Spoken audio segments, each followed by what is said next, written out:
समन्ता चक्रवालेषु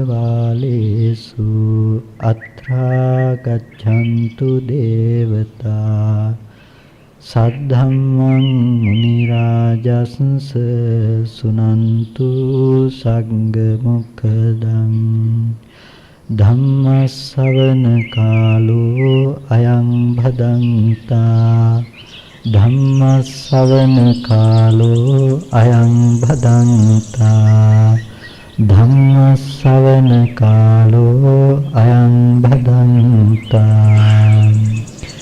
नमो तस्स भगवतो अरहतो सम्मा सम्बुद्धस्स नमो तस्स भगवतो अरहतो सम्मा सम्बुद्धस्स नमो तस्स भगवतो अरहतो सम्मा सम्बुद्धस्स।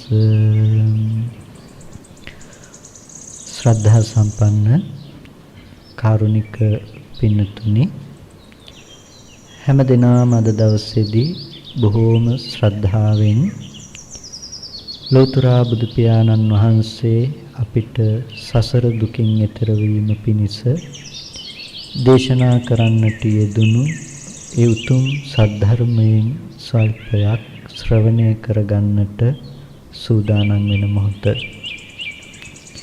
පින්තුනි, බුදුරජාණන් වහන්සේ අපිට දේශනා කරන්නට යෙදුනා කතමෝ ඒකෝ ධම්මෝ බහුකාරෝ, මේ ලෝකේ මහත්ම බොහෝම උපකාර පිණිස පවතින එකම ධර්මය මොකද්ද?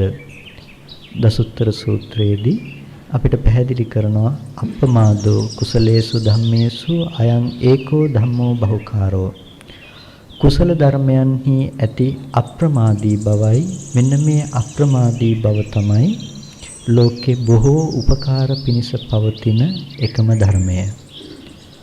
කුසලය කියලා කියනකොට කුසලය දෙආකාරයි. ලෞකික කුසලයේ තියෙනවා, ලෝකෝත්තර කුසලයේ තියෙනවා. මේ දෙආකාර කුසලයේ අප්‍රමාදී බව බොහොම වැදගත් වෙනවා. ලෞකික කුසලයේ තුලත් ලෝකෝත්තර කුසලයේ තුලත් මේ අප්‍රමාදී බව නැති හේතුවෙන් තමයි සත්වයා නිරන්තරයෙන්ම දුකටපත් වෙන්නේ, නිරන්තරයෙන්ම සතර අපාය පැත්තට බරව ජීවත් වෙන්නේ. ඒ නිසා අපිට මේ දෙආකාර කුසලයේ පිළිබඳව හොඳ අවබෝධයක් අපේ ජීවිතය තුළ තියෙන එක වටිනවා. නැත්තම් අපි අපේ ජීවිතය තුළ දන්නේ නැහැ අපි කොච්චර ප්‍රමාදීද කියලාවත්. අපි ගොඩක් වෙලාවට හිතාගෙන ඉන්නවා අපි පන්සිල් රකින්නවා, අපි කුසල් කරනවා, අපි ගොඩක් පින් කරනවා, අපි ගොඩක් කුසලයේ තුල හැසිරෙනවා කියන සංකල්පයක් තුල අපේ ජීවිතයේ දිහාට හැරිලා බැලුවොත් අපේ දවසේ වැඩි කාලයක් අපි ගත කරන්නේ කුසලයක් එක්කද අකුසලයක් එක්කද කියලා බැලුවොත් වැඩිපුර ගත කරන්නේ අකුසල් සිතුවිලිත් එක්ක. ඒ වුණාට අපි ජීවිතේ පන්සිල් පද පහ රකින්නවා කියලා කිව්වට මම මෙහෙම කතාවක් කිව්වොත් අපි ජීවිතේ පන්සිල් පද පහ රැකලා තියෙන සමහර විට එක දවසකට ගත්තොත් මුළු දවසේම පන්සිල් පද පහ රැක්ක එක විනාඩියයි කියලා කිව්වොත් ඒ තරම් සුළු ප්‍රමාණයක් කිව්වොත් ඇයි එහෙම කිව්වේ? සීලේ තියෙනවා නිස්ෘත සීල, අනිස්ෘත සීලයක්. තෘෂ්ණා දෘෂ්ටි නිස්ෘත සීලයක්, තෘෂ්ණා දෘෂ්ටි නිස්ෘත නොවූ සීලයක්. අපිට වැදගත් වෙන්නේ අනිස්ෘත සීලය. නිස්ෘත සීලය ඒ තරම් වැදගත් දෙයක් නෙමෙයි.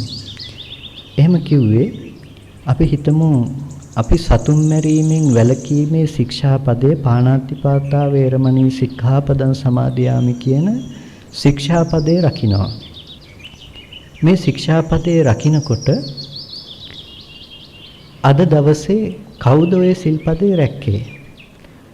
හැබැයි රැක්ක කියනකොට මට කියන්න එපා අද දවසේ මම කිසිම සතෙක් මැරුවේ නැහැ, ඒක නිසා මම රැකලා තියෙනවා කියලා. මොකද එහෙම වුණොත් අතපය හතර ගැට ගහලා තිබුණොත් එයා මුළු ජීවිත කාලෙම හොඳට සිල් රකින්නෙක් බවට පත් වෙනවා.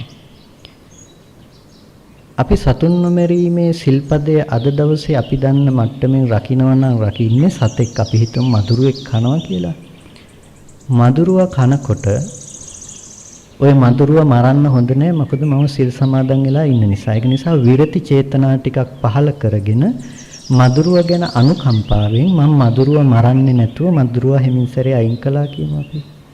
අන්න ඒ වෙලාවේ පහළ වුණා නම් යම් තරමකට චේතනා ටිකක් අන්න ඒ චේතනා ටිකේ වෙලාවේ ඔබ පන්සිල් පද පහේ පළවෙනි ශික්ෂා පදේ රැක්කා. හැබැයි වෙනේව හිත හිතපු ඒවා ඉති නෑ පන්සිල් රකින්න ජීවිතේට. එතකොට ඔය විදිහට අද දවසේ ඇතුළත කොච්චර අවස්ථාවක පන්සිල් කඩන්න අවස්ථාව ලැබෙද්දිත් කුසලයේ නිසා ඒ ගැන විරති චේතනා ඇති කරගෙන පන්සිල් පද පහ රැක්කද?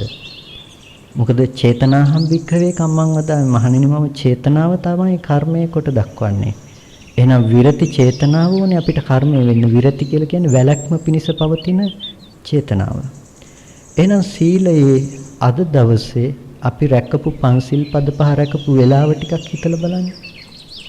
කොච්චර සුළු වෙලාවක් වෙන්න පුළුවන්ද ඒක? එතකොට අපි ජීවිතේ වැඩි කාලයක් ගත කරන්නේ පන්සිල් රකිමින්ද නොරකිමින්ද? අපි වැඩි කාලයක් ඉන්නේ නොරකිමින්. ඒ වුණාට බුදුරජාණන් වහන්සේ අපිට දේශනා කළේ ඔතනින් සිල්වත් වෙන එක නෙමෙයි. ඊට වඩා මහ ගැඹුරු, ඊට වඩා මහ පෘතුල විශේෂයකට පැතිරුණු සීලයක් අපිට දේශනා කළා. ඒ සීලය තුල මේ මොහොතේදීත් මේ දැනුත් මට පන්සිල් පද පහ රකින්න වෙනවා. මේ වෙලාවේදීත් මට පාණාතිපාතාව රකින්න වෙනවා. කොහොමද? ලෞකික කුසලයේ පැත්තෙන් ගත්තොත් එයාට නිහිත සත්තෝ නිහිත දණ්ඩෝ ලජ්ජී දයාපන්නෝ කියලා බුදුරජාණන් වහන්සේ දේශනා කළේ. නිහිත සත්තෝ බහා තබන ලද ශස්ත්‍ර ඇත්තේ ආයුධ බහා තබලා දඬු මුගුරු බහා තබලා නිහිත දණ්ඩෝ ලජ්ජී දයාපන්නෝ ඒ වගේම ද්වේෂ සහගත සිතෙත් ලැජ්ජා බවට පත් වෙමින් දයා සිත ඇති කරගැනීමෙන් ලජ්ජී දයාපන්නෝ සබ්බ පාන භූත හිතානුකම්පී විහෙරති සියලුම සත්වයන් කෙරෙහි හිතානුකම්පීව වාසය කරනවා. එතකොට දැන් එයාට සිල්පදේ රකින්න යනකොට දැන් දවසේම මෛත්‍රී චේතනාවක් පතුරවන්න තියෙනවා සියලුම සත්වයන් විශේෂයි පැතුරුණු මෛත්‍රී චේතනාවක්. ඒක තමයි මේ ශාසනයේ තියෙන ලෞකික සීලය. ඒකටත් කිව්වේ නෑ අනිශ්චිත සීලය කියලා. තව තියෙනවා. ඔය මට්ටමින් සිල්වත් වෙන කෙනාට එතනින් එහාට සීලයක් පෙන්නනවා. ඒ කොහොමද? මේ ලෝකේ යම් කෙනෙක් සතෙක් මරන්නේ යම් සංයෝජනයක් නිසා නම් අන්න ඒ සංයෝජනේ දුරු කර ගැනීම පිණිස ඔහු වෙහෙසෙනවා. මේ ලෝකේ යම් කෙනෙක් සතෙක් මරන්නේ යම් සංයෝජනයක් නිසා නම් ඒ සංයෝජනේ දුරු කර ගැනීම පිණිස ඔහු වෙහෙසෙනවා, උත්සාහවත් වෙනවා. ඒ කෙනාට කියනවා මේ ශාසනයේ විදිහට සීලය රකින්නේ. එතකොට දැන් අපිට සීල් රකින්න තියෙන මොකද්ද? සතෙක් මැරෙන සංයෝජනේ දුරු කරන්න වෙනවා අපිට. පින්නතුනේ ඇයි අපි සතෙක් මරන්නේ? මොන සංයෝජනේ නිසාද? සතෙක් මරණ මොහොත දිහා අපි බැලුවොත් ඒ මොහොතේ තියෙන සංයෝජනේ දිහා අපි බැලුවොත් අපි සතෙක් මරන්නේ සක්කාය දිට්ඨිය නැතිනම් ආත්ම සංකල්පයක් නිසා. අපි කිව්වොත් මදුරුවා කනකොට ඔය පෙනෙන රූපය ඇතුලේ මදුරුවෙක් ජීවයක් සත්වයක් ඉන්නවා කියන සංකල්පය මත තමයි රූපායතනයේ පැත්තට අනිත් අත අරගෙන යන්නේ මරන්න. ඔය පේන රූපේ සතෙක් ඉන්නවා. ඔය සතා මරන්න පුළුවන් අපිට. එතකොට දැන් සක්කාය දිට්ඨිය තමයි සංයෝජනේ උනේ. එහෙනම් බුදුරජාණන් වහන්සේ අපිට පෙන්වනවා සිල්වතෙක් වෙනවා නම් අන්න ඔය සක්කාය දිට්ඨිය දුරු කර ගැනීම පිණිස උත්සාහවත් වෙන්න. දැන් පන්සිල් පද පහ රකින්න ගියාට පස්සේ දැන් අපිට තියෙනවා අනවතරයෙන් කරන්න වැඩක්. ඒ තමයි සක්කාය දිට්ඨිය දුරු කරගන්න. අපිට හැම වෙලාවකදීම පන්සිල් පද පහ කැඩෙන මානසික මට්ටම දිහා බැලුවොත් අපායගාමී අකුසලයේ දිහා බැලුවොත් ඒ හැම තැනකටම මූලික පදනම වෙන්නේ සත්පුද්ගල ආත්ම සංකල්පය. මේ රූපය ඇතුලේ කෙනෙක් ඉන්නවා සත්වයෙක් ඉන්නවා සහ බාහිර රූපේ සත්වයෙක් කෙනෙක් ඉන්නවා කියන සංකල්පය. දැන් එතකොට ඔන්න ඔය සංකල්පයේ දුරු වෙන විදිහට අපිට ප්‍රතිපදාව වඩන්න තියෙනවා. එයා තමයි පාණාතිපාතා ශික්ෂාපදේ මේ ශාසනයේ විදියට හරියට රකින්නේ. එයා දැක්ක මූලිකම හේතු උනේ සක්කාය දිට්ඨිය නැමැති මේ සංයෝජනය. ඒ සංයෝජනයේ දුරු විය යුතුයි මම සිල් රකින්න නම්. එහෙනම් මට බාහිර පෙනෙන රූපේ සත්වයක් හිටියා. ඉන්න සත්වයා මරන්න තමයි මම උත්සාහවත් උනේ. එහෙනම් සත්වයාගෙන් මිදිය යුතුයි කියන තැනකින් එයාට නුවණක් තියෙනවා. අපි කිව්වොත් ඔක කතාවත් උපකරණයේදී හොඳ ප්‍රශ්නයක් අහනවා. මේ ලෝකයක පුද්ගලයෙක් ඉන්නවා සත්තු ගැන හරි කරුණාවන්තයි. මේ සත්තු ගැන හරි කරුණාවන්ත කෙනාට මරන්න කියලා සතෙක් හම්බෙනවා. සතෙක් හම්බුනහම මෙයාගේ තියෙන කරුණාව නිසාම සීලය නිසාම මෙයා සතෙක් මරන්නේ නැහැ. ඒ වගේම තව කෙනෙක් ඉන්නවා. එයාටත් මරන්න කියලා සතෙක් හම්බෙනවා. ඒ කෙනා කරුණාව නිසා නෙමෙයි. එයාට සත්තු හම්බෙන්නේ නැති මනසක් නිසා එයා සත්තු නොමර ඉන්නවා. අපි සාමාන්‍ය වචනෙන් කිව්ව කෙනෙක් ඉන්නවා සත්තු හම්බෙනවා කරුණාව නිසා සත්තු නොමර ඉන්නවා. කෙනෙක් ඉන්නවා සත්තු හම්බෙන්නේ නැහැ. හම්බෙන්නේ නැති නිසා මරන්නෙත් නැහැ. මේ දෙන්නගෙන් කවුද ශ්‍රේෂ්ඨ කියලා අහනවා. සත්තු කරුණාව නිසා නොමරන කෙනාද එහෙමත් නැත්නම් සත්තු හම්බෙන්නේ නැති කෙනාද ශ්‍රේෂ්ඨ කියලා අහනවා. එතකොට ප්‍රශ්නේ විසඳන්නේ සත්තු හම්බෙන්නේ නැති කෙනා ශ්‍රේෂ්ඨයි කියන තැනින්. සත්තු හම්බෙන්නේ නැහැ කියලා කිව්වේ එයාගේ ඉස්සරහට මරන්න සත්තු හම්බෙන්නේ නැහැ කියන පැත්තෙන් ඒ දැක්මෙන් නෙමෙයි. යම් සංයෝජනයක් නිසා නම් පෙනෙන රූපයේ තුල සත්‍යයක් ඉන්නවා පුද්ගලයෙක් ඉන්නවා කියන දෘෂ්ටිය පවතින්නේ. අන්න ඒ දෘෂ්ටිය සක්කාය දිට්ඨිය එයාට දුරුයි. අන්න ඒ නිසයි ඒ කෙනා ශ්‍රේෂ්ඨයි කිව්වේ. කරුණාව පැවතුනක් තතන එයා කරුණාව පැවැත්වුවේ ජීවත් වෙන සත්වයක් පුද්ගලයෙක් පිළිබඳව. එහෙනම් ඒ කරුණාවට මෛත්‍රිය හික්මෙන මට්ටමේ තියෙන කරුණාවක් මෛත්‍රිය. මේ කෙනා ආර්ය ශ්‍රාවකෙක් ඇත්ත දැකපු කෙනෙක්. එතකොට මෙතන දෙපැත්තක් තියෙනවා. ලෞකික කුසලයයි ලෝකෝත්තර කුසලයයි කිව්වේ ඔන්න ඔය කාරණා දෙකට. ලෞකික කුසලය කියලා කිව්වා තියෙන දේ මත සංවර වෙන එකට, තියෙන දේ මත අලෝභ ද්වේෂ සමෝහ වඩන එකට, දන් දෙන එක, සිල් රකින්න එක, භාවනා කරන එකත් අද දවසේ ඕකට කියනවා ලෞකික කුසලය කියලා. එහෙනම් ලෝකෝත්තර කුසලය හැම වෙලාවකදීම වැටෙන්නේ ලෞකික සත්පුද්ගල ඇති දේ මත වඩන දෙයක් නෙමෙයි. ඒ දේ ඉක්මවා යෑම පිණිස වඩන ප්‍රතිපදාවක් වඩන මාර්ගයක්. ඒ නිසා අපිට ගොඩක් වෙලාවට අවශ්‍ය වෙන තැන තමයි ලෝකෝත්තර ප්‍රතිපදාව පිළිබඳව අවබෝධ කරගන්න එක. මුලින්ම මම සීලය ගැන මතක් කළේ අපි ජීවිතේ කොච්චර සුළු ප්‍රමාණයක්ද කුසලයේ තුල ජීවත් වෙන්නේ කියන එක. අපි දන් දෙන්න පුළුවන්. හැබැයි දෙන දාණය ගැන අපි දවසේ වැඩි කාලයක් චේතනා පවත්වන්නේ නැහැ. අපි දවසේ වැඩි කාලයක් එක එක දේවල් හිතමින් කටයුතු කරනවා. එහෙනම් ජීවිතේ වැඩි කාලයක් සිද්ධ කරන්නේ අකුසල්, වැඩි කාලයක් පුරුදු කරන්නේ කුසලයේ නෙමෙයි. එහෙනම් ආචින්න කම්ම විදිහට හරි මරණාසන්න මොහොතේ පුරුදු කරපු කර්ම විදිහට හරි අපිට එන්න පුළුවන්කම තියෙන්නේ අකුසල් සිතක්. එහෙනම් අපේ ගතියේ ඒ තරම් සුබදායක තැනක නෑ. ඒ නිසා තමයි අප්‍රමාදී විය යුතු වෙන්නේ. අප්‍රමාදී වෙනකොට ওই ලෞකික කුසලයේ වගේම ලෝකෝත්තර කුසලයේ පැත්තටත් අපි අප්‍රමාදී විය යුතුයි. ඒකයි අප්‍රමාදෝ කුසලේසු ධම්මේසු කියලා පෙන්වන්නේ.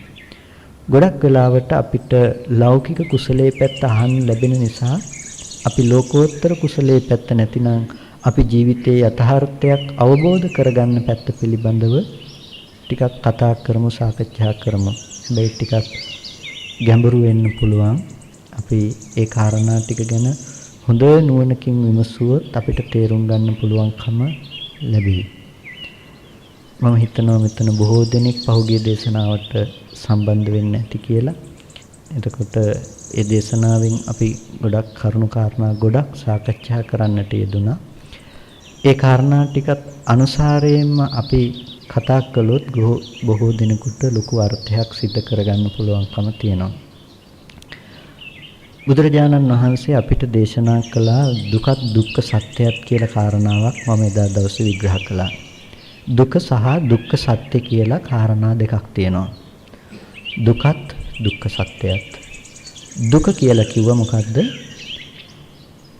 ලෝකෙ තුල අපිට කායික දුකක් තියෙනවා නම් හිතට එන දුකක් තියෙනවා නම් මේ කායික දුක හිතට දැනෙන දුක මේ දෙකට කිව්වා දුක කියලා.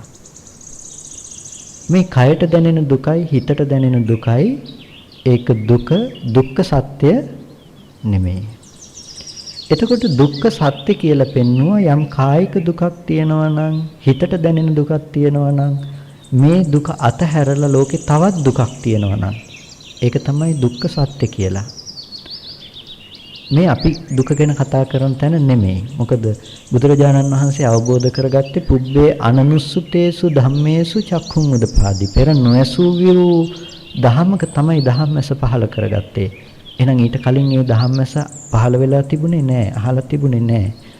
එහෙනම් අවබෝධ කරගන්න අවශ්‍ය වෙන්නේ වෙනදත් දැනගෙන හිටපු කයට දැනෙන දුකයි හිතට දැනෙන දුකයි නෙමෙයි. එතනින් එහා ගියපු දුකක්, දුක්ඛාර්ය සත්‍යයක්. ඒ දුක්ඛාර්ය සත්‍ය තමයි අපි තේරුම් ගන්න එක වටින්නේ. ඔතනටම අදාළව අපි ගත්තොත් ඛණ්ඩ යමකයේ තුල ওই කාරණා ටික තියෙන සත්‍ය යමකේ යමක ප්‍රකරණේ අපි උතෙන්ටම අදාළ කරගත්තොත් ඛණ්ඩ යමකේ ස්කන්ධ ධර්මතා ගැන දේශනා කරනකොට බුදුරජාණන් වහන්සේ දේශනා කරන රූපයත් රූපස්කන්ධයත් කියලා දෙකක්. රූපයත් රූපස්කන්ධයත් කියලා දෙකක් පෙන්නනවා. එතනදී ප්‍රිය රූපය, සාද රූපය රූපයි, රූපස්කන්ධ නෙමෙයි. රූපස්කන්ධේ රූපත්තේ රූපස්කන්ධත්තේ කියලා කාරණාවක් විග්‍රහ කරනවා. අපි මේ වෙලාවේ ටිකක් උත්සාහවත් වෙමු මේ කාරණාව ටිකක් අපේ මනසට ඇතුළත් කරගන්න. දුකත් දුක්ඛ සත්‍යයත් කියපු දෙයට අදාළවම රූපයත් රූපස්කන්ධයත් කියපු දේ. රූපයත් රූපස්කන්ධයත් කියලා අපිට විග්‍රහ කළේ රූපය කියනකොට ප්‍රිය රූපය, සාත රූපය. ප්‍රියයි සාතයි කිව්වේ මොකද්ද? සාත කියන්නේ සැප සහගත කියන එක. කැමැති සැප සහගතයි. එතකොට දැන් ප්‍රිය රූප, සාත රූප අපිට ලෝකෙත් තුල හම්බෙනවා. හම්බෙන ප්‍රිය රූප, සාත රූප තමයි අපි ලෝකේ හැමදාම ගවේෂණය කරන්නේ, පරිශ්‍රණය කරන්නේ. සැප සහගත රූප, ශබ්ද, ගන්ධ, රස, ස්පර්ශ. ලෝකයාගේ පරිශ්‍රණයේ වැටිලා තියෙන්නේ මේ ටික මත. සැපේ මත කියන්නේ ඒකයි. එතකොට ප්‍රිය රූප, සාත රූප කියන එක හැම මොහොතකදීම අපි විඳින මනස දිහා අපිට අවබෝධ කරගන්න වෙනවා. ප්‍රිය රූපය, සාත රූපය කියලා කිව්වේ අපි කැමති රූපය කියලා කිව්වේ. අපි හිතමු අපි කැමති අපේ අම්මට අපි බොහොම කැමතියි. අපේ අම්මට බොහොම අපි කැමතියි කියන තැනක ඔය කැමති අම්මා හැදුණු තැන ගැන අපි ටිකක් විමසලා බැලුවොත් අම්මට කැමති තැන ඇත්තටම අපි කැමති වුණ දේ ඇහැට ආපු රූප සටහනකටද අපි කැමති උනේ. අම්මට කැමතියි කියලා ඇහැට පෙනුණු රූපයටද අපි කැමති උනේ. රූපයට කැමැත්ත තිබුණේ නෑ. මොකද ඒ රූපය තුලින් නම් කැමැත්ත එන බව තිබුණේ. ওই රූපේ දකින්න ඔක්කොටම එකම විදිහට අම්මට කැමතියි කියන දේ එන්නේ නැහැ. නමුත් ඒක රූපෙන් ආපු දේ නෙමෙයි. එහෙනම් පෙනුණු පාට මාත්‍රයෙන්ම අපිට ආවේ නැහැ. ඒ රූපය තුලින් ඒ රූපේ දැකලා දැනගත්ත පමණින් දැකපු පමණින්ම ආවේ නැහැ අම්මයි කියන සටහන තුල. අපි දන්නවා සමහර වෙලාවට කෙනෙකුට වයසට යෑමත් එක්ක අමතක වීමේ රෝග හැදෙනවා. ඩිමෙන්ෂියා වගේ රෝග තත්ත්ව හැදෙනවා. ඒ හැදුනට පස්සේ එයාට දකින්න දේ මතක නැහැ. සමහර විට කෙටි කාලීන මතකේ නැති වුණා කියලා අපි හිතන්නකෝ. සමහර විට සමහර අම්මලට තමන්ගේ දරුවවත් මතක නැහැ. අපි කියනවා නම් දකින්නේ දරුවයි කියලා. ඒ අම්මට දැන් දරුවා කියන දෙයක් එන්නේ නැහැ. ඒ රූපේ දැක්ක කියලා. එහෙනම් දරුවා කියන එක රූපෙන් ආව නෙමෙයි. රූපේ පැත්තෙන් ගෙනාවේ නැහැ. ඇහැට පෙනෙන රූපය කවදාවත් දරුවා කියන එක ගෙනාවේ නැහැ. ඒ වගේම ඇහැට පෙනෙන රූපය අම්මා කියන එක අපිට ගෙනාවේ නැහැ. මොකද ඇහැට පතිත උනේ හැම වෙලාවකදීම අනාත්ම වර්ණ සටහන් මාත්‍රයක්. පාට ටික. ඒ පාට ටික අම්මා බවට පත් උනේ නැහැ කිසිම කලෙක. එහෙනම් ওই පාට ටික ඇහැට පතිත වෙලා ඇහැට වැටිලා ඇහැ දන්නේ නැහැ මම මේ අම්මව දාගත්තා කියලා. ඇහැ දන්නෙත් නැහැ. රූපේ දන්නෙත් නැහැ මම අම්මව අරගෙන ආවා කියලා. එහෙනම් මෙන්න මේ ටික ඇති තැනක අපි හිතේ දැනගන්නවා මේ රූපය අම්මයි කියලා අපි හිතෙන් දැනගන්නවා. දැන් අපි දැනගත්තේ අපි හිතේ ජීවත් කරගත්ත අම්ම නෙමෙයිද? අපිව පුංචි කාලේ ඉඳලා බලාගත්ත, අපිව දන්න, අපිව හඳුනන අම්මා. දැන් පුංචි කාලේ ඉඳලා බලාගත්ත, අපිව දන්න, අපිව හඳුනනකම අපිට රූපෙන් ආපු ටික නෙමෙයිනේ. ඒ ටික අපේ හිත පැත්තෙන් උපද්දපු ටික. ඒකට කියනවා සංඛාරය කියලා. ඒකට කියනවා ආශ්‍රව ටික කියලා. දැන් අම්මව ඉපැද්දුවේ ආශ්‍රව ටිකකින් නෙමෙයිද? රූපේ අම්මා නෙමෙයි නම් අම්මා ඉපැද්දුවේ ආශ්‍රව ටිකකින් අපේ හිත පැත්තමින්. හිත පැත්තකින්ම. දැන් හිත පැත්තෙන් උපද්දපු අම්මට නෙමෙයිද අපි ආදරය කළේ? පුංචි කාලේ ඉඳලා අපිව බලාගත්ත ආදරණීය අම්මටයි අපි ආදරය කළේ. එතකොට ප්‍රිය රූපය හැදුනේ අපිට හිත පැත්තේ තියෙන ටිකකින් නෙමෙයිද? ඒ ප්‍රිය රූපය හැදුවේ හැමදාම අපේ හිත පැත්තේ තිබුණු ධර්මතා ටිකකින්. පහුගිය වෙලාවේ මම උදාහරණයක් කිව්ව මතක ඇති. අපි අඬන්නේ ඇත්තටම අම්මා ජීවත් වුණාට අම්මා මැරුණටද කියලා. අම්මා මැරුණ වෙලාවේදී අපි අඬන්නේ ඇත්තටම අම්මා ජීවත් වුණාට.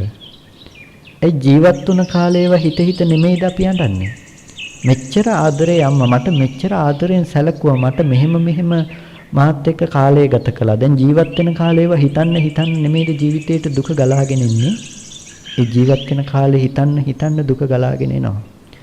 දැන් එතකොට එයාට දුක ගෙනාවේ අර අම්මා ජීවත් වෙච්ච කාලේ නම්, දැන් අම්මා ජීවත් වෙන්නේ නැත්තම්, අම්මා ජීවත් නොවන තැනක එයා අම්මා ජීවත් වෙන බව හදාගත්තේ තමන්ගේ මනස නෙමෙයිද? කොටින්ම කියනවා නම් තමන්ගේ හිත ගැන හිත නෙමෙයිද දුක් විඳලා තියෙන්නේ? තමන්ගේ හිතේ අත්දැකීමට නෙමෙයිද දුක හදාගත්තේ? තමන් තුළ දුක් විඳේ තමන්ගේ හිතේ තියෙන අත්දැකීම හිත. එතකොට දැන් ප්‍රිය රූපය, සාත රූපය හදාගත්තේ, කැමති වෙන රූපේ හැදුනේ හැම වෙලාවකදීම තමන් තුළයි කියන එක පැහැදිලිද? ඕනම දෙයකදී ප්‍රිය රූපය, සාත රූපය හැදෙන්නේ තමන්ගේ පැත්තෙන්. අපි මෙහෙම කිව්වොත් අසුචිය කවුරුත් පිළිකුල් කරනවා. අපි හිතන්නේ අසුචිය පිළිකුල් නිසා තමයි අපි ඒකට අකමැති කියලා. ඒ අසුචි පිළිකුල් නිසා අපි අකමැති කරනවා කියලා. නමුත් ඇත්තටම ඔය අසුචිය පොඩි කාලේ අතින් අල්ලන්නේ නැද්ද? ඔය අසුචිය කිසි ගැටලුවක් නැතුව පුංචි ළමයෙක් අතින් අල්ලනවා. දැන් ওই රූපේ ඇත්තටම රූපේ පැත්තෙන් නම් ওই අප්‍රසන්නතාවය ගෙනල්ලා දුන්නේ, ඒ ළමයාත් කවදාවත් ඕක අතින් අල්ලන්න විදිහක් තිබුණේ නැහැ. හැබැයි ඕක අප්‍රසන්න දෙයක් බවට පත් කරපු කෙලෙස්යේ සංඛාරය නිසා නෙමෙයිද ඔය රූපය අපිට අද අප්‍රසන්න බවට පත් වෙලා තියෙන්නේ? ඔය අප්‍රසන්න බව හදලා දුන්නේ කෙනකෙනාගේ මනස පැත්තෙන් මිසක රූපේ පැත්තෙන් නෙමෙයි. එතනයි ලොකුම ප්‍රශ්නේ තියෙන තැන. හැම වෙලාවකදීම අපි විඳින්නේ ප්‍රිය රූපේ, සාත රූපේ කියපු අපේ හිත පැත්තේ හදාගත්ත රූපය. ඒකට කියනවා රූප උපාදානස්කන්ධය කියලා. ස්කන්ධය හැම වෙලාවකදීම යථාර්ථය. ලෝකේ ඇත්තම දේ තමයි ස්කන්ධය කියන තැන. රූපස්කන්ධය කියන්නේ ලෝකේ තියෙන ඇත්ත ස්වභාවයට. රූපය කියලා කියන්නේ නැතිනම් රූප උපාදානස්කන්ධය කියලා කියන්නේ එතන අපි හදාගන්න ටිකට. එතකොට රූපස්කන්ධයයි රූපයයි කියනකොට දැනගන්න ඕනේ යථාර්ථයක් ඇති තැනක අපි හදාගත්ත දේ ගැන. හැබැයි යථාර්ථය හැමදාම හැම වෙලාවකදීම පවතින දේ නෙමෙයි.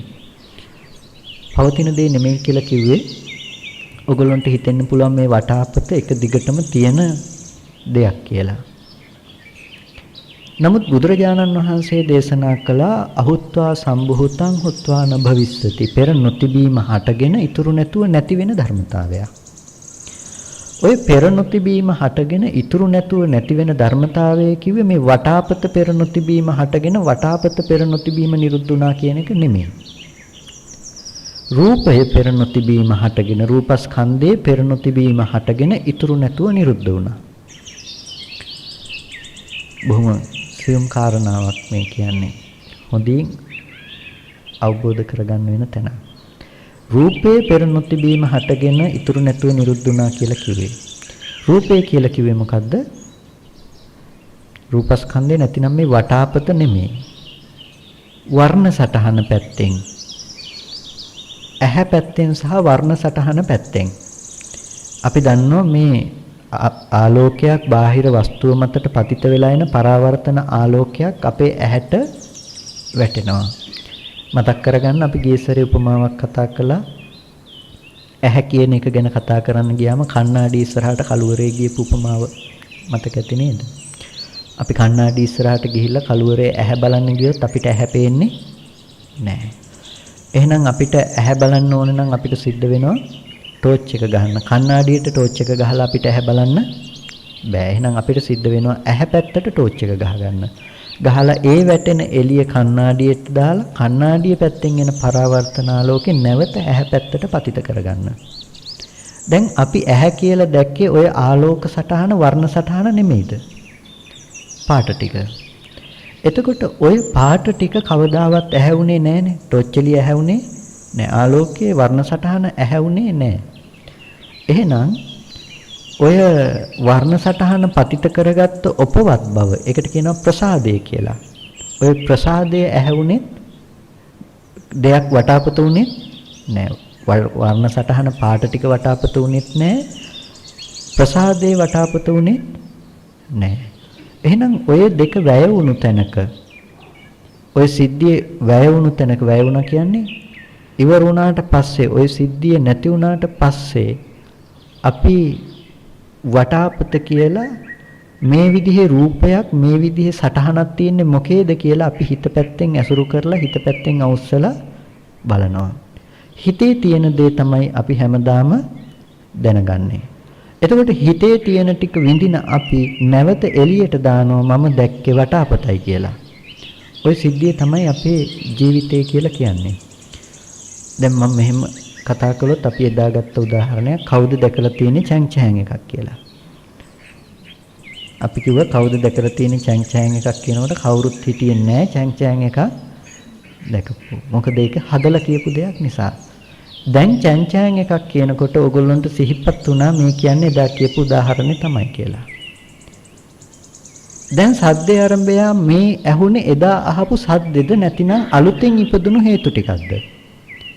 අලුතෙන්ම ආපු සද්දේ ආරම්භය ඔබ දැනගත්තේ එදා කියපු උදාහරණෙම අදත් කියනවා කියලා නෙමෙයිද?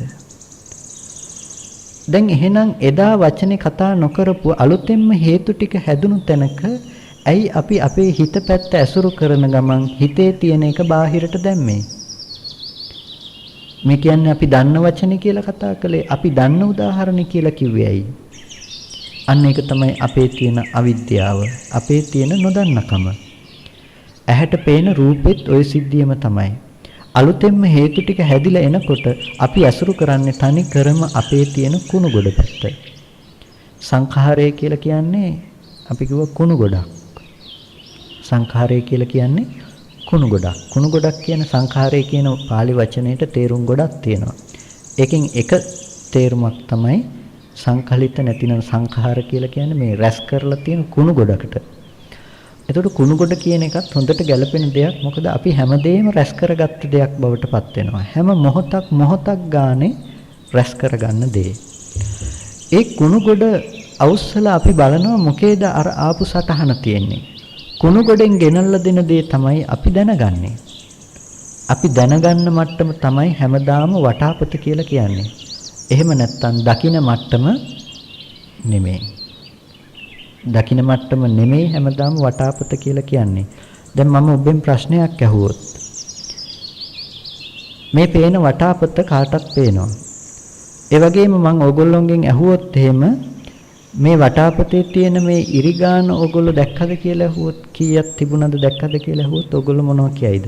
දැන් නෙමෙයි පස්සේ වෙලාවක අහන්නේ. වටාපත ළඟ නැති වෙලාවක. අපිට දැනගන්න පුළුවන් නේද? අපිට දැනගන්න හම්බ වෙන්නේ නැහැ. එතකොට එහෙම නැතිනම් මම ඕගොල්ලෝගෙන් අහුවන වටාපතේ මෙතනට යන කීයක් ගහලා තිබුණද කියලා අහුවොත් ඕගොල්ලෝ ඒක කියන්න වෙන්නේ නෑ. දැන් අහපු නිසා කියයි. නමුත් නැත්තම් කියන්න වෙන්නේ නෑ. දැක්කේ නැද්ද? දැක්කා. කවුරුත් දැක්කා. නමුත් දැනගත්තේ නෑ. දකින්න එකයි දැනගන්න එකයි දෙකක්. දකින්න එකයි දැනගන්න එකයි සම්පූර්ණම කාරණා දෙකක්. එතකොට දකින්න එක තමයි බුදුරජාණන් වහන්සේ දිත්තේ දිත්තමත්තන් කියලා කිව්වේ. දකින්න සිද්ධිය තුල ඇත්තේ නැහැ දැනගන්න බවක්. දකින්න සිද්ධිය තුල ඇත්තේ නැහැ දැනගන්න බවක්.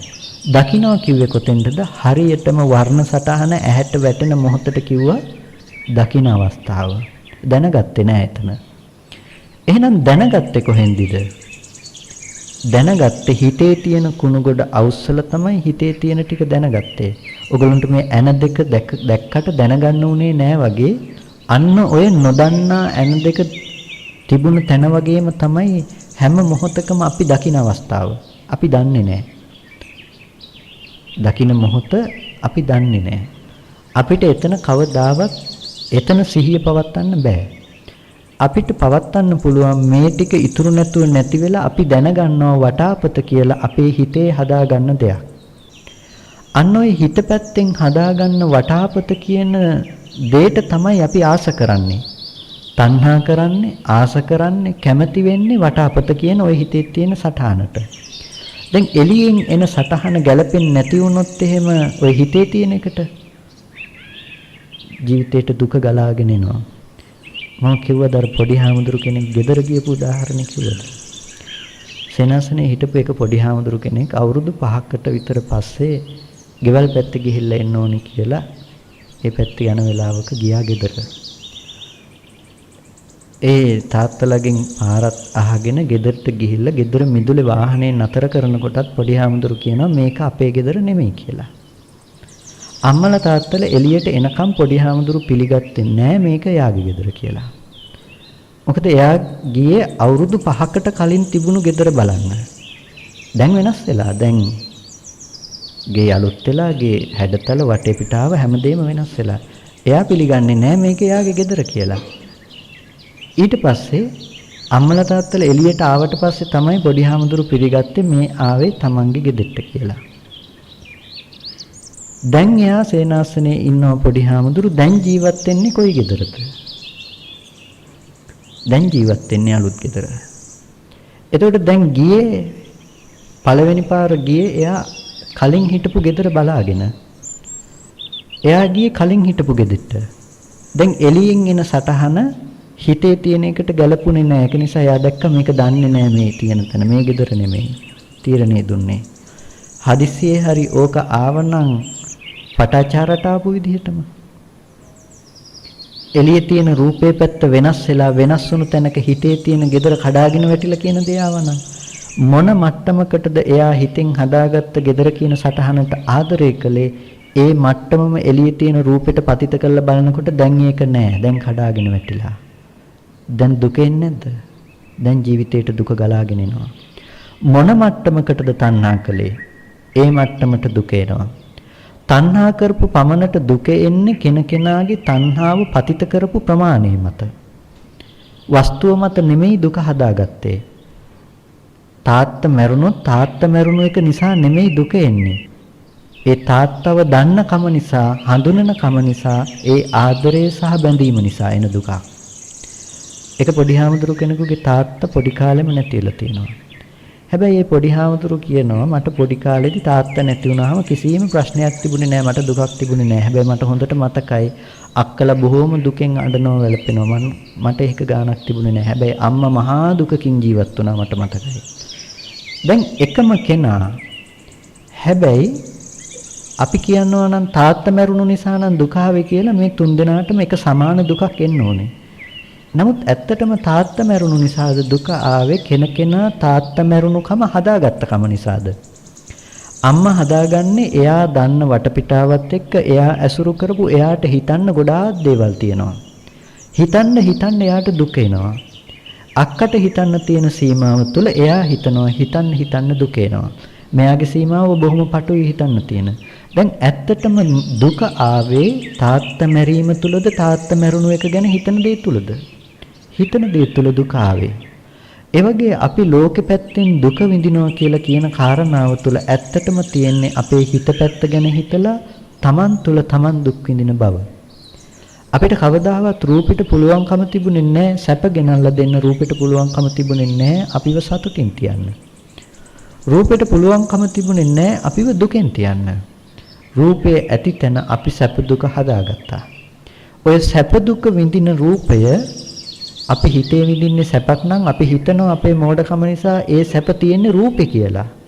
ඒක නිසා ලෝකේ සැප සහගත රූප අපිට තියෙනවා. ඒ සැප සහගත රූප තියෙන්නේ අපේ අවිද්‍යාවේ මට්ටමට. දැන් ලෝකේ සැප සහගත රූපයට කිව්ව ප්‍රිය රූප සාත රූප. හැබැයි රූපස්කන්ධය නෙමෙයි. එහෙනම් රූපස්කන්ධය මොකද්ද කිව්වේ? ප්‍රිය රූපයේ සාත රූප නොවන අනිත් දෙයට කිව්ව රූපස්කන්ධය. රූපස්කන්ධය කියලා කිව්වේ වටාපතට නෙමෙයි. එහෙනම් මොකටද? වටාපතේ හදාගත්තේ යම් ඇහැ රූප දෙකක් ඇති තැනක නම් ඇහැ රූප දෙකට කිව්වා රූපස්කන්ධය කියලා. හැබැයි රූපස්කන්ධේ වටාපත තිබ්බේ නැහැ කිසිම කලෙක. ඒක පැහැදිලිද?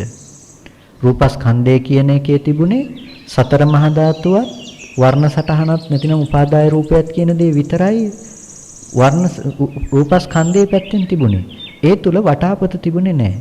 හැබැයි කොච්චර තිබුණත් අපිට ඒක ඇසුරු වුණේ එක්ෂණිකව විතරයි. ඒක පැහැදිලිද? එක්ෂණිකව විතරයි. එක්ෂණිකව කියලා කිව්වේ මොහොතකට මේ ක්ෂණයේ ඇහැට පතිත වුණ වර්ණ සටහන විතරයි. අපි අර කියපු උදාහරණය සිහිපත් කරගන්න. පහනක් පත්තු වෙනවා. පහනක් පත්තු වෙනකොට මේ තප්පරේ තියෙන තෙල් ටිකත් මේ තප්පරේ තියෙන තිරෙත් දැල්ලත් නිසා අපිට පේනවා පහනේ පත්තු වෙන බව. දෙවෙනි තප්පරේට යනකොට කලින් තප්පරේ තිබුණු තෙල්ද? නෑ. කලින් තප්පරේ තිරෙත් නෙමෙයි, කලින් තප්පරේ දැල්ලත් නෙමෙයි. තුන්වෙනි තප්පරේට යනකොට අලුතෙන්මයි. දැන් අපි කියනවා පහන නිවුණා කියලා. දැන් කොයි තප්පරේ තිබුණු පහනද නිවුනේ? අපිට නිවුණු පහනක් ගැන කතා කරන්න විදිහක් නැහැ. මොකද පත්තු වුණ පහනක් නොතිබුණු නිසා. මේ හේතු ටික වැය වෙන තැනට අපි කිව්ව පහන පත්තු වෙනවා කියලා. එහෙනම් ඊළඟ තප්පරේට යනකොට මේ තප්පරේ තිබුණු පහන නැහැ ඊළඟ තප්පරේදී. අලුතෙන් හේතු ටික ඇති කල්ලි හටගත්තා. හේතු නැති වෙනකොට මේ තප්පරේ නැති වුණා. එහෙනම් ඒ තප්පරේදී මේ තප්පරේට ගියේ නැහැ. එහෙනම් පැවතුණු පහනක් තිබුණේ නැහැ. එහෙනම් නිවුණු පහනක් ගැන කතා කරන්න දෙයක් ඇත්තේ නැහැ. ඒ වගේම තමයි අපිට තියෙන්නේ අපේ ජීවිතයේ ඇත්තත් ඇහැ රූප චක්කු විඥාන. ඇසත් රූපය චක්කු විඥානයත් කියලා කියනකොට ඇහැයි රූපයයි චක්කු විඥානයයි කියන තුන් දෙනා ඇති තැනක ඔන්න ඔය ටිකට කිව්වා රූපස්කන්ධය කියලා. ඔය ටික පනවන තැනට කිව්වා ස්කන්ධ ධර්මතා ටික. නැතිනම් රූපස්කන්ධයේ යෙදෙන තැන ඇහැ රූප දෙක රූපස්කන්ධයේ, අනිත් වේදනා සංඥා සංඛාර ආදී එතන ස්කන්ධ ධර්මතා ටික කියලා කිව්වා. ඔක වටාපත උනේ නැහැ. එතකොට ඔය ස්කන්ධ ටික හටගෙන ඉතුරු නැතුව වැය වුණු තැනක අපි හිතෙන් හිතුවා, හිතෙන් දැනගත්තා වටාපත කියලා දැනීමක්. දැන් මට කියන්න වටාපත අයිති මොන ස්කන්ධයටද කියලා. වටාපත අයිති මොන ස්කන්ධයටද? වටාපත අයිති රූපස්කන්ධයට නෙමෙයි. මොකද රූපස්කන්ධය කිව්වේ ඇස සහ රූපේ. ඒ ක්ෂණිකව ඇහැට ආපු වර්ණ සටහනටත් ඒ ඇහැටත් කිව්ව රූපස්කන්ධය. ඒක වටාපත ඒකට අයිති නෑ. එහෙනම් වේදනා ස්කන්ධයට නෙමෙයි. ඇහැ බිඳුණු බව විඳපු වේදනාවට, සංඥාවට, සංඛාරයට ඇහැ බිඳුණු බව දැනගත්ත විඥානයත් නෙමෙයි වටාපත උනේ. එහෙනම් වටාපත අයිති ස්කන්ධය මොකද්ද? වටාපත අයිති ස්කන්ධේ නියෝජනය කළ වේදනා සංඥා සංඛාර විඥාන කියන ධර්මතා හතරකින් වටාපත කියන දේ හදපු ස්කන්ධයක් ඇත්තටම තිබුණේ නෑ. මේ ස්කන්ධ ටික නැතුව වටාපත කිව්වෙත් නෑ. වටාපත වූ ස්කන්ධයක් වෙනම තිබුණේ නෑ. අන්න ඒකට කිව්වා රූප උපාදාන ස්කන්ධය කියලා. වටාපතට කිව්වා රූප උපාදාන ස්කන්ධය කියලා. ඔය රූප උපාදානස්කන්ධයේ සම්පූර්ණම නියෝජනය කළ අර හිත ඇතුලේ තිබුණු අනිත් ධර්මතා ටිකෙන්. එතකොට අපි ඇසුරු කරන්නේ අන්න ඔය වටාපත නොවන තැනක වටාපතක්. පැහැදිලිද? වටාපත නොවන තැනක වටාපතක්. අපි ඇසුරු කරන්නේ අපේ හිත පැත්තේ හදාගත්ත වටාපත කියන සංඥා. වටාපත නොවන තැනක වටාපත. හිතේ අත්දැකීම අපි හිතනවා එළියේ තියෙන දෙයක් හැටියට. හිතේ අත්දැකීම අපි හිතනවා එළියේ බාහිර ලෝකේ තියෙන දෙයක් හැටියට. එතන තමයි අපිට වරදින තැන. ඒකට කියනවා භවය කියලා. සතර මහා ධාතුවේ ඕක තියෙනවා කියලා හිතන කමට කියනවා කාම භවය කියලා. හිතේ අත්දැකීම එළියට දාලා බලන කම. අපි ඇහැ ගැන කතා කළානේ. ඇහැට පුළුවන් වුණේ එක වර්ණ සටහනක් පතිත කරගන්න එකට විතරමයි ඇහි හැකියාව. අපි උදාහරණයක් කිව්වා පරණ රීල් එක දාන කැමරාවක නෙගටිව් පටියකින් ෆොටෝ එක ගැහුවා වගේ කියලා. ඇහැ කියන්නේ. එක නෙගටිව් පටියකින් ෆොටෝ දෙකක් ගහන්න බෑ. එකයි පුළුවන්. ඒ වගේ මේ එක ඇහැකින් රූප දෙකක් බලන්න පුළුවන්කම ඇත්තේ නෑ. එක රූපයයි. එක පාට ටිකයි පතිත කරගන්න පුළුවන්. ඊට පස්සේ හිතෙන් හිතලා හිතෙන් අරමුණු කරලා හිතෙන් හිතපු දේ දැනගන්නවා.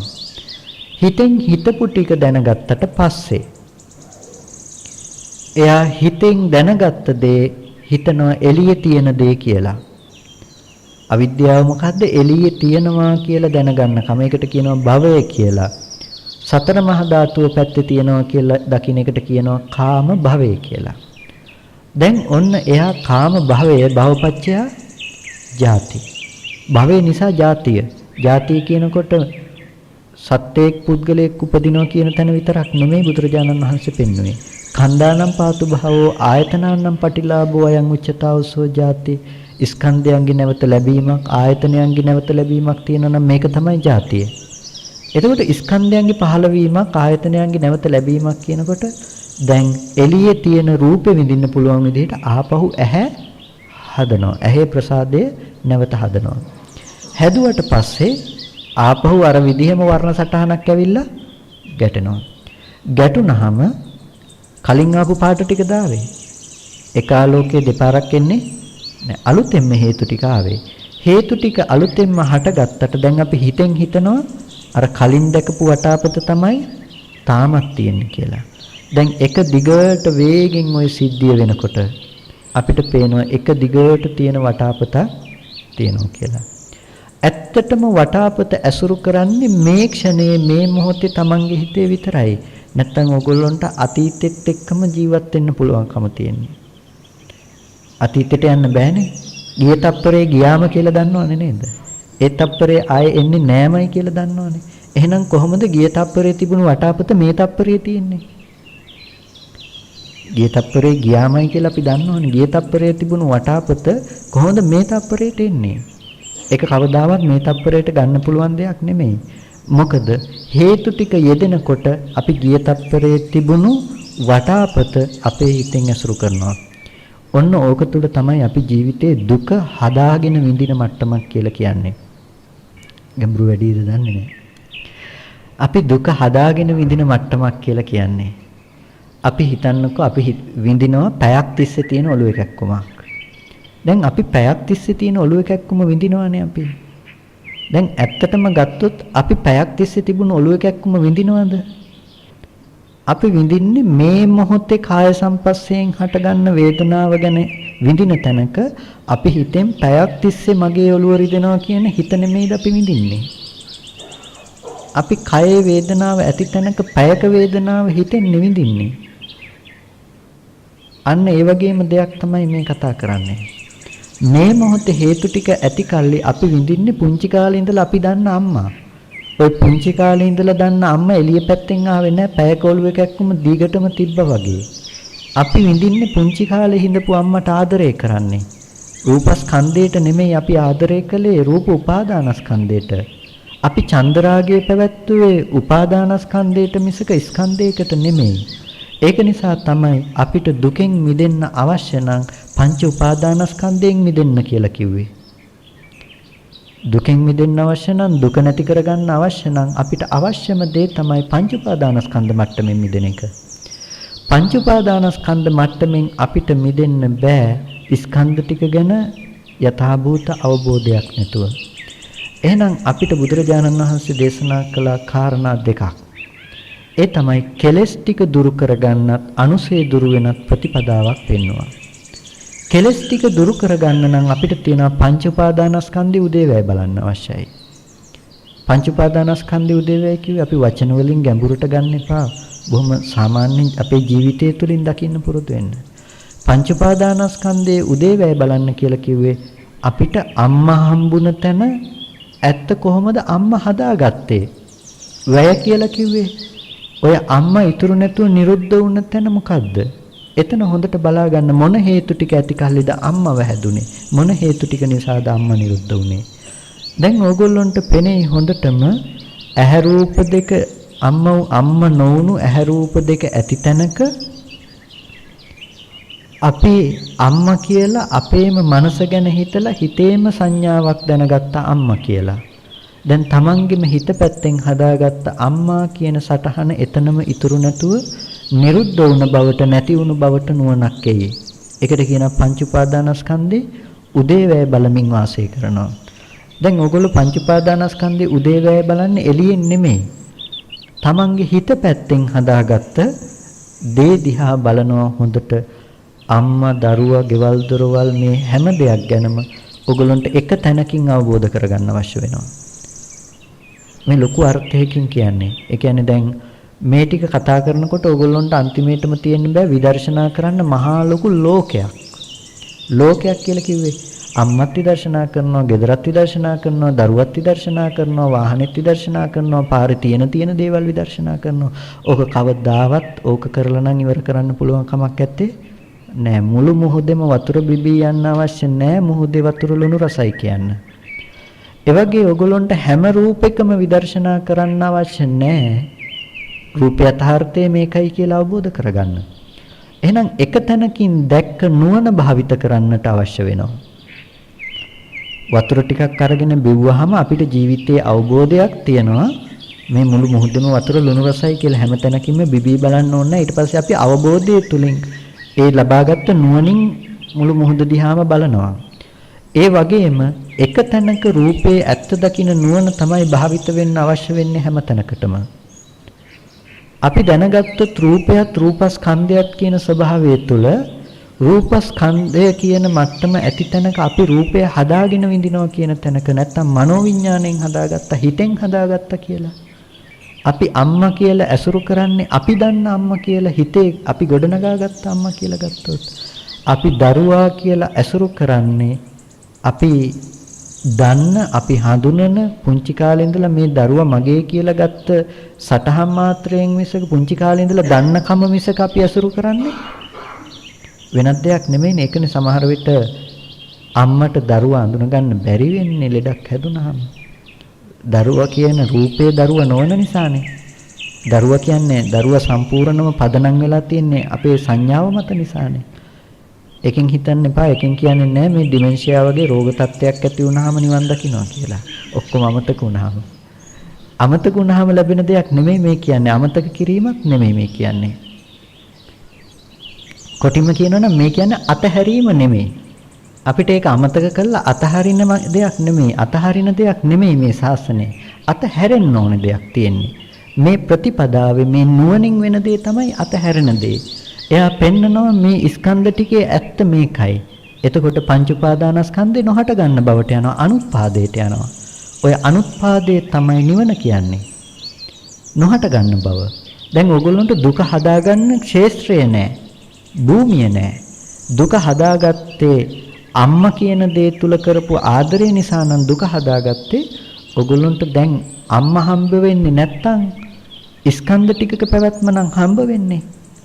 එහෙනම් ඕගොල්ලන්ට කවදාවත් ඒ ස්කන්ධ ටිකට අම්මා කියන්නේ යන්නේ නැහැ. මොකද අපි දන්නවා පඨවි ධාතුව අම්මා උනේ නැහැ, ආපෝ ධාතුව අම්මා උනේ නැහැ, තේජෝ වායෝ ධාතුව අම්මා උනේ නැහැ. එහෙනම් ඇහැට ආපු පාට ටික අම්මා උනේත් නැහැ. එහෙනම් මම අම්මා කියලා අම්මට ආදරේ කියලා ආදරේ කරන්නේ මගේම හිතට නේද කියලා දැක්කොත් ඕගොල්ලන්ට ඔය ආදරේ පවත්වන්න ක්ෂේත්‍රේ හම්බ වෙන්නේ නැහැ. ඒකෙන් කියන්නේ ඕගොල්ලෝ මහා අකාරුණික කෙනෙක් වෙනවා කියලා නෙමෙයි. ඕගොල්ලෝ අවබෝධයෙන් ජීවත් වෙන කෙනෙක් බවට පත් වෙනවා. ලෝකයා අම්මා මැරුණා කියලා අඬලා විලාප තියනකොට ඕගොල්ලෝ දන්නවා තමන්ගේ හිත ගැන හිත දුක් නොවි ඉන්න. ලෝකයා කෙනෙක් මට ගැහුවා කෙනෙක් මට බැන්න කියලා එළියේ ඉන්න කෙනෙක් එක්ක රණ්ඩු වෙන්න යනකොට අපිට නුවණක් තියෙනවා. අපි අපේ හිත ගැනම තරහ ගන්නෙ මේ කියන එක ගැන. එයා ඒ නිසා යාගේ තරහ පවත්වන්න ක්ෂේත්‍රයක් නැහැ. එතකොට දැන් අපේ ජීවිතේ හොඳ අවබෝධයෙන් ගෙවෙන මට්ටමට අපිටපත් කරගන්න තියෙන්නේ. ඒ තමයි මේ ස්කන්ධයත් උපාදානස්කන්ධයත් වෙන් කරලා හඳුන ගැනීම කියන කාරණය. ස්කන්ධයත් උපාදානස්කන්ධයත් වෙන් කරලා හඳුන ගැනීම කියන දෙයි. අපි ජීවිතේ අපි විඳින මට්ටම තමයි පංච උපාදානස්කන්ධය කියන මට්ටම. ඒකයි අපි කරන්නේ දැනගන්න දේ දකින්න දේ අතර අද අපිට වෙනසක් නැති වෙලා තියෙනවා. ඔගොල්ලෝ දැනගන්නේ වටාපතමයි. දකින්නෙත් වටාපතමයි. දැන් දකීමේ දැනගැනීමයි අතර වෙනසක් නැහැ. නමුත් ඇත්තටම දැකීමයි දැනගැනීමයි අතර ලොකු වෙනසක් තියෙනවනේ. මොකද අපි දැනගන්නේ වටාපත වුණාට දකින්නේ වටාපත නෙමෙයි, දකින්නේ වර්ණ සටහනක් පැත්තෙන්. එච්චරයි. වර්ණ සටහනේ වටාපත තිබුණේ නැහැ. ඒ ටික වැය වුණු තැනක වටාපත කියන එක අපි හදාගත්ත දේ. රුපියල් 300ක් අරගෙන කඩේකට ගිහිල්ලා බඩුවක් ගත්තොත් ඔය ගත්ත භාණ්ඩය ඔය රුපියල් 300 100කට අයිති කියලා කියන්න පුළුවන්ද? ඔය ගත්ත භාණ්ඩේ ඔය රුපියල් 300 100ක් මේ තියෙන, අනිත් 100 මේ තියෙන, අනිත් 100 මේ තියෙන කියලා ඔය භාණ්ඩේ පෙන්වන්න බෑනේ. ඔය භාණ්ඩේ රුපියල් 300 නෙමෙයි කොටින්ම. ඔය භාණ්ඩේ රුපියල් 300 වෙන්නේ නැහැ. රුපියල් 300 නැතුව ඔයගොල්ලෝ අතේ ওই භාණ්ඩේ තියෙන විදිහකුත් නැහැ. රුපියල් 300ක් නැත්තම් ওই භාණ්ඩෙත් නැහැ. එහෙනම් භාණ්ඩේ අතේ තියෙන එකෙන් කියනවා ඔයගොල්ලන්ට රුපියල් 300ක් වියදම් වෙලා තියෙනවා කියලා. වියදම් වුණු තැනක තමයි ඔයගොල්ලන්ට අයිතිය තියෙන ওই භාණ්ඩේ අතට ගන්න. ওই භාණ්ඩේ වගේ දකින්න අපි රූපය ගැන දැනගන්න මට්ටම. රූපය ගැන දැනගන්න මට්ටම වටාපත කියන මට්ටම දකින්න ඔය අතේ තියෙන භාණ්ඩේ වගේ. ඕක ගන්න වියදම් කරපු ටික වගේ දකින්න ඇහැ රූප චක්කු විඥාන කියන ටික. ඇහැ රූප චක්කු විඥාන කියන ටිකේ අර්ථය මහා ලොකු ගැඹුරින් දකින්න එපා. මේ ඇහැට පතිත වෙන ගැඹුරු සිද්ධියක් තමයි. නමුත් අපිට රළු විදිහටම මේ උදාහරණයකින් මතක් කරන්නේ. ඇහැට පතිත වෙන වර්ණ සටහන ඒකට කිව්වා රූපය කියලා. ඊට පස්සේ ඒ වර්ණ සටහන පතිත කරගන්න උපවත් බවට කිව්ව ප්‍රසාදය නැතිනම් ඇහැ කියලා. එතකොට චක්කු විඥානය කියලා කිව්වේ ওই ප්‍රසාදයට ওই ආලෝකයට ප්‍රසාදයේ බිඳුන බවට දැනගන්නකම. ඇහැ බිඳුණා, ඇහැට මොනවා හරි ගැටුණා කියලා දැනගන්නකම. මම මෙහෙම උදාහරණයක් කිව්වොත් මකුළු දැලක් වියලා අයිනකට වෙලා ඉන්නකොට මැදට වෙලා ඉන්නකොට මේ මකුළු දැලේ එක පැත්තකට සතෙක් ඇවිල්ලා වදිනවා. සතෙක් ඇවිල්ලා වදිනකොට මේ මකුළුවට ඇහැරෙනවා. මකුළුව දැනගන්නවා සතෙක් වැදුනා කොහෙට හරි කියලා. නමුත් තාම මකුළුව දන්නේ නැහැ මේ මොකද්ද වැදුනේ කියලා. මකුළුව දැනගත්ත නමුත් කම්පණය නිසා මොකක් හරි වැදුනා කියලා. අන්න ඒ අවස්ථාව තමයි චක්කු විඥානය කියලා කියන්නේ. ඇහැට මොකක් හරි ගැටුණ බව හිතින් දැනගත්තා. එච්චරයි. හැබැයි තාම වටාපත නැහැ. ඔන්න ඔය රුපියල් 300 ඇති තැනක එයාට ලැබෙනවා හිතින් හිතනකොට වටාපත. ඔය වටාපත කියන්නේ අර තුනම නෙමෙයි. ඇහැ ගැන දැනගත්ත කමවත් ඇහැවත් පාට ටිකවත් නෙමෙයි වටාපත. එතකොට අපිට කිව්වේ දිත්තේ දිත්ත මත්තන් කියන එක අවබෝධ කරගන්න. මේ දැකපු දේ ගැන අවබෝධ කරගන්න.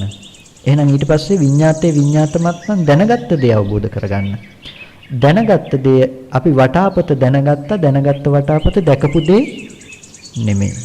එහෙනම් දැනගත්තේ හිත ඇතුලේ තියෙන දේ. ඒක එළියට දාන්න එපා. ගැටලුව තියෙන වටාපත කියලා සිහිපත් කරගත්ත එක නෙමෙයි. වටාපත නැති තැනක එළියේ තියෙන වටාපතක් තියෙනවා කියලා බොරුව තුල ජීවත් වෙච්ච එක තමයි වැරද්ද තිබ්බේ. වටාපත කියලා හිතුන එක නෙමෙයි වරද. අපි වැස්ස ගැන කතා කළානේ. වැස්ස නැති තැනක අපි වැස්ස හදාගෙන ජීවත් වෙනවා කියලා. හයියෙන් වහිනවා. හයියෙන් වහින වෙලාවට මට කියන්න මොන වැහි බිඳුවද වැස්ස කියලා. එක වැහි බිඳුවක්වත් වැස්සද? එක වැහි බිඳුවක්වත් වැස්ස නෙමෙයි. නමුත් වැස්ස නොවන වැහි බිඳු ටික ඇති තැනක අපිට වැස්සක් නැද්ද? වැස්ස නොවන වැහි බිඳු ටික ඇති තැනක වැස්ස තියෙනවා. ඒ වගේම යම් වැහි බිඳුවක් නිසා වැස්ස කියලා අපි කියනවා නම් වැස්ස කියලා කතා කරන මොහොත වෙනකොටත් ඒ වැහි බිඳුව නැති වෙලා ඉවරයි. දැන් අපි හයියෙන් වහිනවා කියන්නේ වැස්ස නැති තැනක වැස්ස නෙමෙයිද? ඇයි අපි හයියෙන් වහිනවා කියපු වැහි බිඳුව නැති වෙලානේ? අපි වැස්ස කියපු වැහි බිඳුව නැති වෙලානේ. නැති වුණු තැනකනේ අපි වැස්ස ගැන කතා කරන්නේ. එතකොට අන්න ඒ විදිහටම තමයි ඇහැ කියන්නේ හයියෙන් වහින වැස්සක්. ඇහැට වහිනවා මොනවද? රූප වහිනවා. රූප වහිනකොට මේ යම් රූපයක් ඇහැට වැටෙනකොටම මේ වැස්ස වැහි බිඳුව ඉතුරු නැතුව නැති වුණු තැනක අපි රූපය ගැන වටාපත ගැන කතා කරනවා වගේ අපි හයියෙන් වැස්සක් කියලා කතා කරනවා. ඒ වගේම අපි වටාපතක් ගැන කතා කරනවා. හැබැයි ওই වටාපත හොයන්න ගියොත් එක ඇහැට ආපු වර්ණ සටහනක්වත් වටාපත නෙමෙයි. ඔයගොල්ලන්ට කියන්න වෙනවා කොයි තප්පරේ ඇහැට ආපු පාට ටිකද වටාපත උනේ. විමසුවොත් ඔයගොල්ලන්ට කොයි තප්පරේ ආපු පාට ටිකද කියන්න වෙන්නේ නැහනේ. ඔයගොල්ලන්ගේ හිතද වටාපත උනේ. හිත පෙන්වන්නත් බෑ වටාපත කියලා, රූපේ පෙන්වන්නත් බෑ වටාපත කියලා. එහෙනම් වටාපතකෝ මේ ධර්මතාවයේ දකින්නකොට ඔයගොල්ලන්ට කියනවා වටාපත නොහට ගන්න බවට යනවා. අනුත්පාදයට යනවා. ඇයි වටාපත පණවන්න තැනක් හම්බ වෙන්නේ? නෑ. වටාපත පණවන්නේ මොකක් මතද?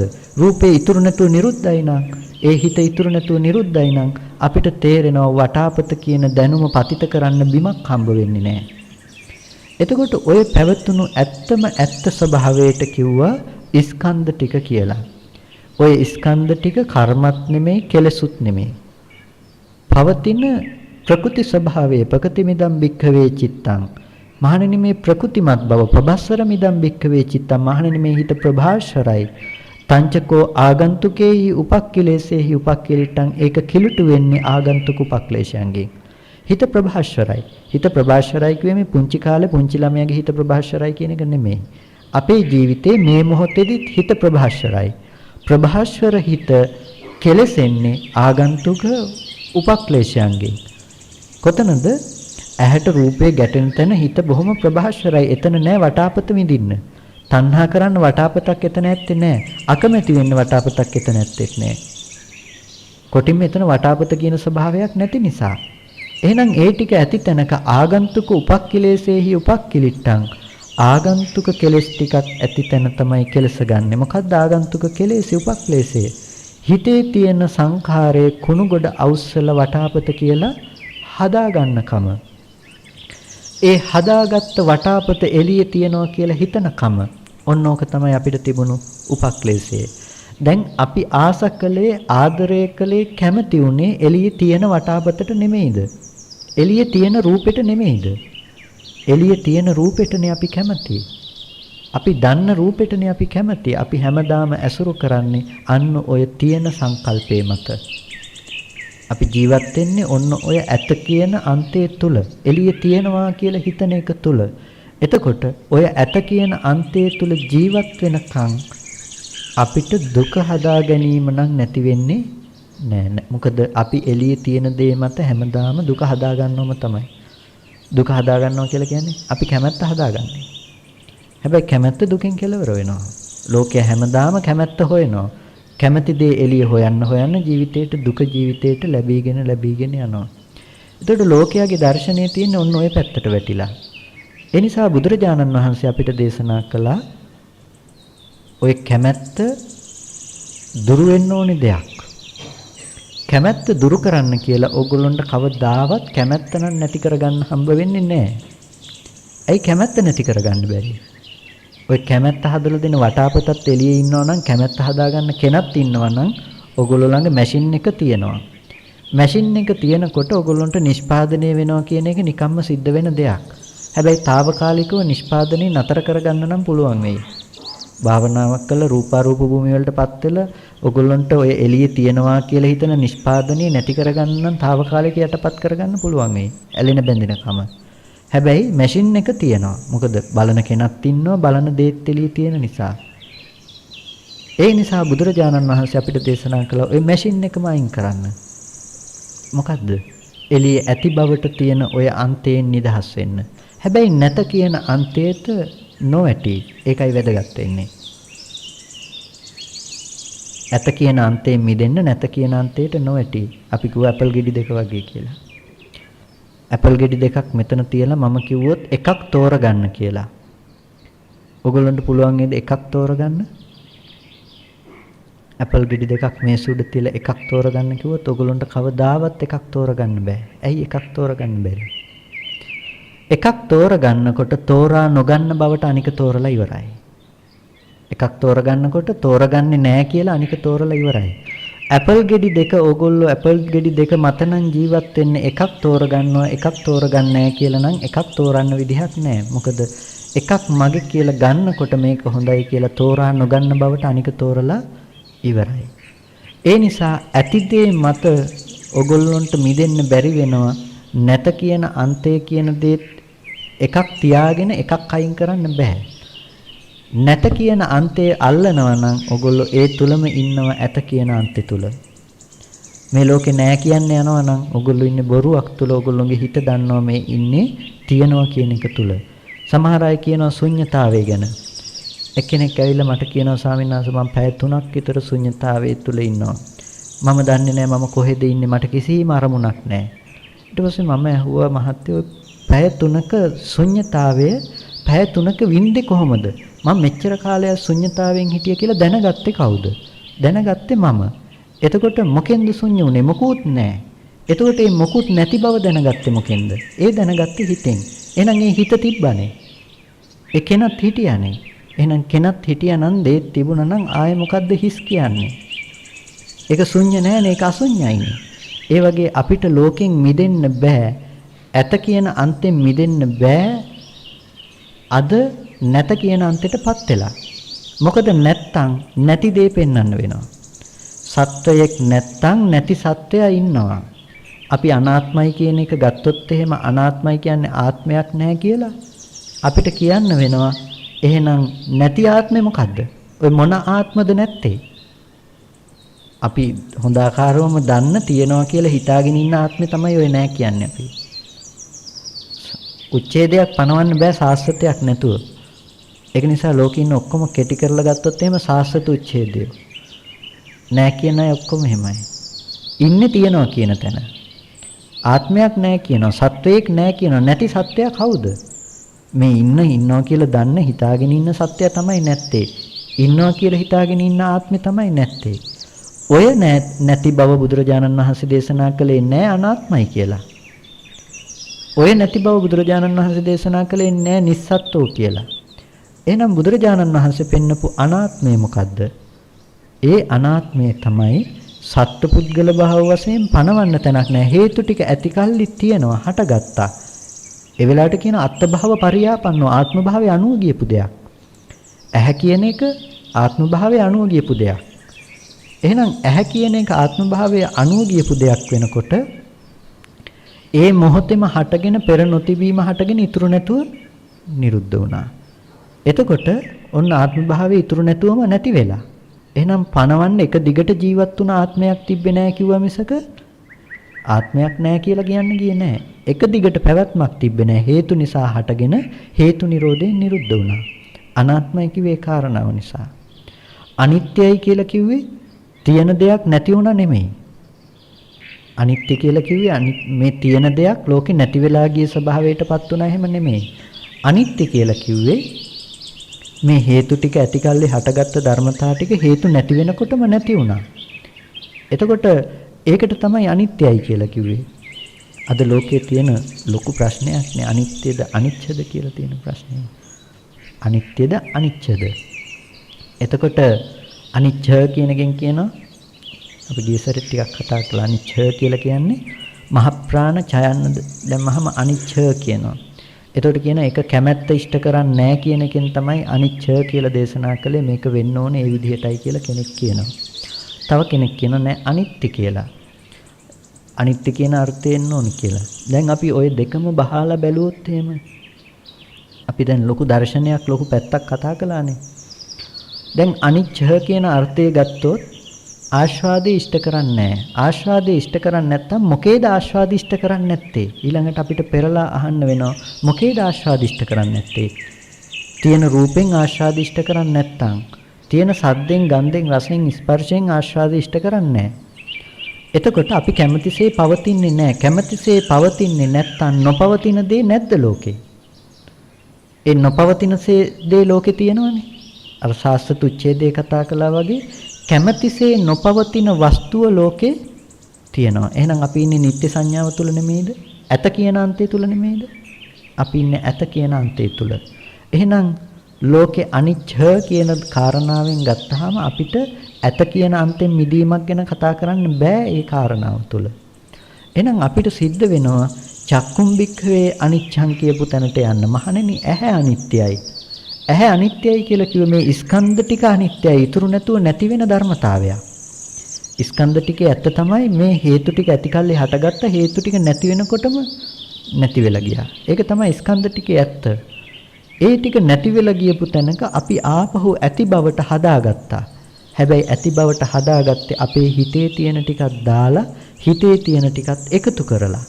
එතකොට අපි අලුත් නිෂ්පාදනයක් කරගත්තේ අලුතෙන් හදාගත්තේ. දැන් හදාගත්ත දේ ඇතුලේ අපි කොච්චර කතා කළත් මිදෙන එක ඒක සාර්ථක වෙන්නේ නැහැ. ඔය අම්මා කියන සටහන ඇතුලේ අපි නොඇලීමත් නොගැටීමත් කතා කළා කියලා කොච්චර කතා කළත් ඇත්ත වෙන්නේ නැහැ. අපිට කොටින්ම අම්මා නොහට ගන්න බවට යන්න ඕනේ. අම්මා කියන රූපෙන් ආස්වාදේ ඉෂ්ට කළත් නැතත් කැමැතිසේ පැවතුනත් නැතත් අපිට කිසි ප්‍රශ්නයක් නැහැ. ඇත්තටම වෙන්න ඕන දේ තමයි අම්මා නොහට ගන්න බවට යන එක. ඇයි අම්මා නොහට ගන්න බවට යන්න ඕනේ? ඔය අම්මා එළියේ ඉන්නවා නම් ඉන්න අම්මට තණ්හා කරනවා කියන එක අනිවාර්යයෙන්ම වෙන දේ. ඉන්න අම්මට තණ්හා කරනවා කියලා හිතාගෙන අපි තණ්හා කරන්නේ කොහෙටද? අපේම හිතට නෙමෙයිද? අම්මව හදලා දෙන මනසට නෙමෙයිද තණ්හා කරන්නේ? පුංචි කාලේ ඉඳලා අපිව හදාගත්තා කියලා හිතන ඔය හිතන කමටනේ අපි තණ්හා කරලා තියෙන්නේ. අපි ඒක දැම්මට එළියේ ඉන්න අම්මගේ කරපිට දැම්මට අම්මටයි තණ්හා කළේ කියලා අපි ඇත්තටම තණ්හා කරන්නේ අම්මා හදලා දෙන හදාගත්ත තමන් කරගත්ත මනසට. ඒ මනස තුල තමයි අපි අම්මව හැමදාම ඇසුරු කරන්නේ. එතකොට අපි තණ්හා කරලා තියෙන්නේ තමන් තමන්ටම. ඒ නිසා තමයි තමන් තමන්ටම කරන තණ්හාව නිසා තමයි උපදින්නේ සසරේ. පැවැත්ම යන්නේ.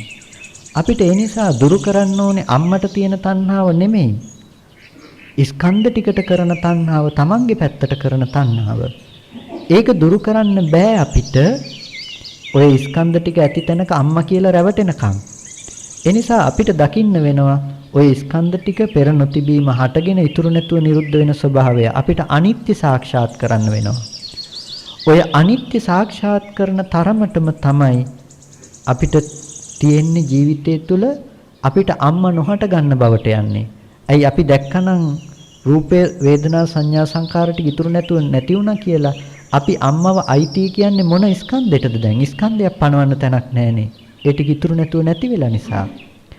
ඔන්න ওই විදිහට අපිට කතා කරන ලොකු දර්ශනයක්.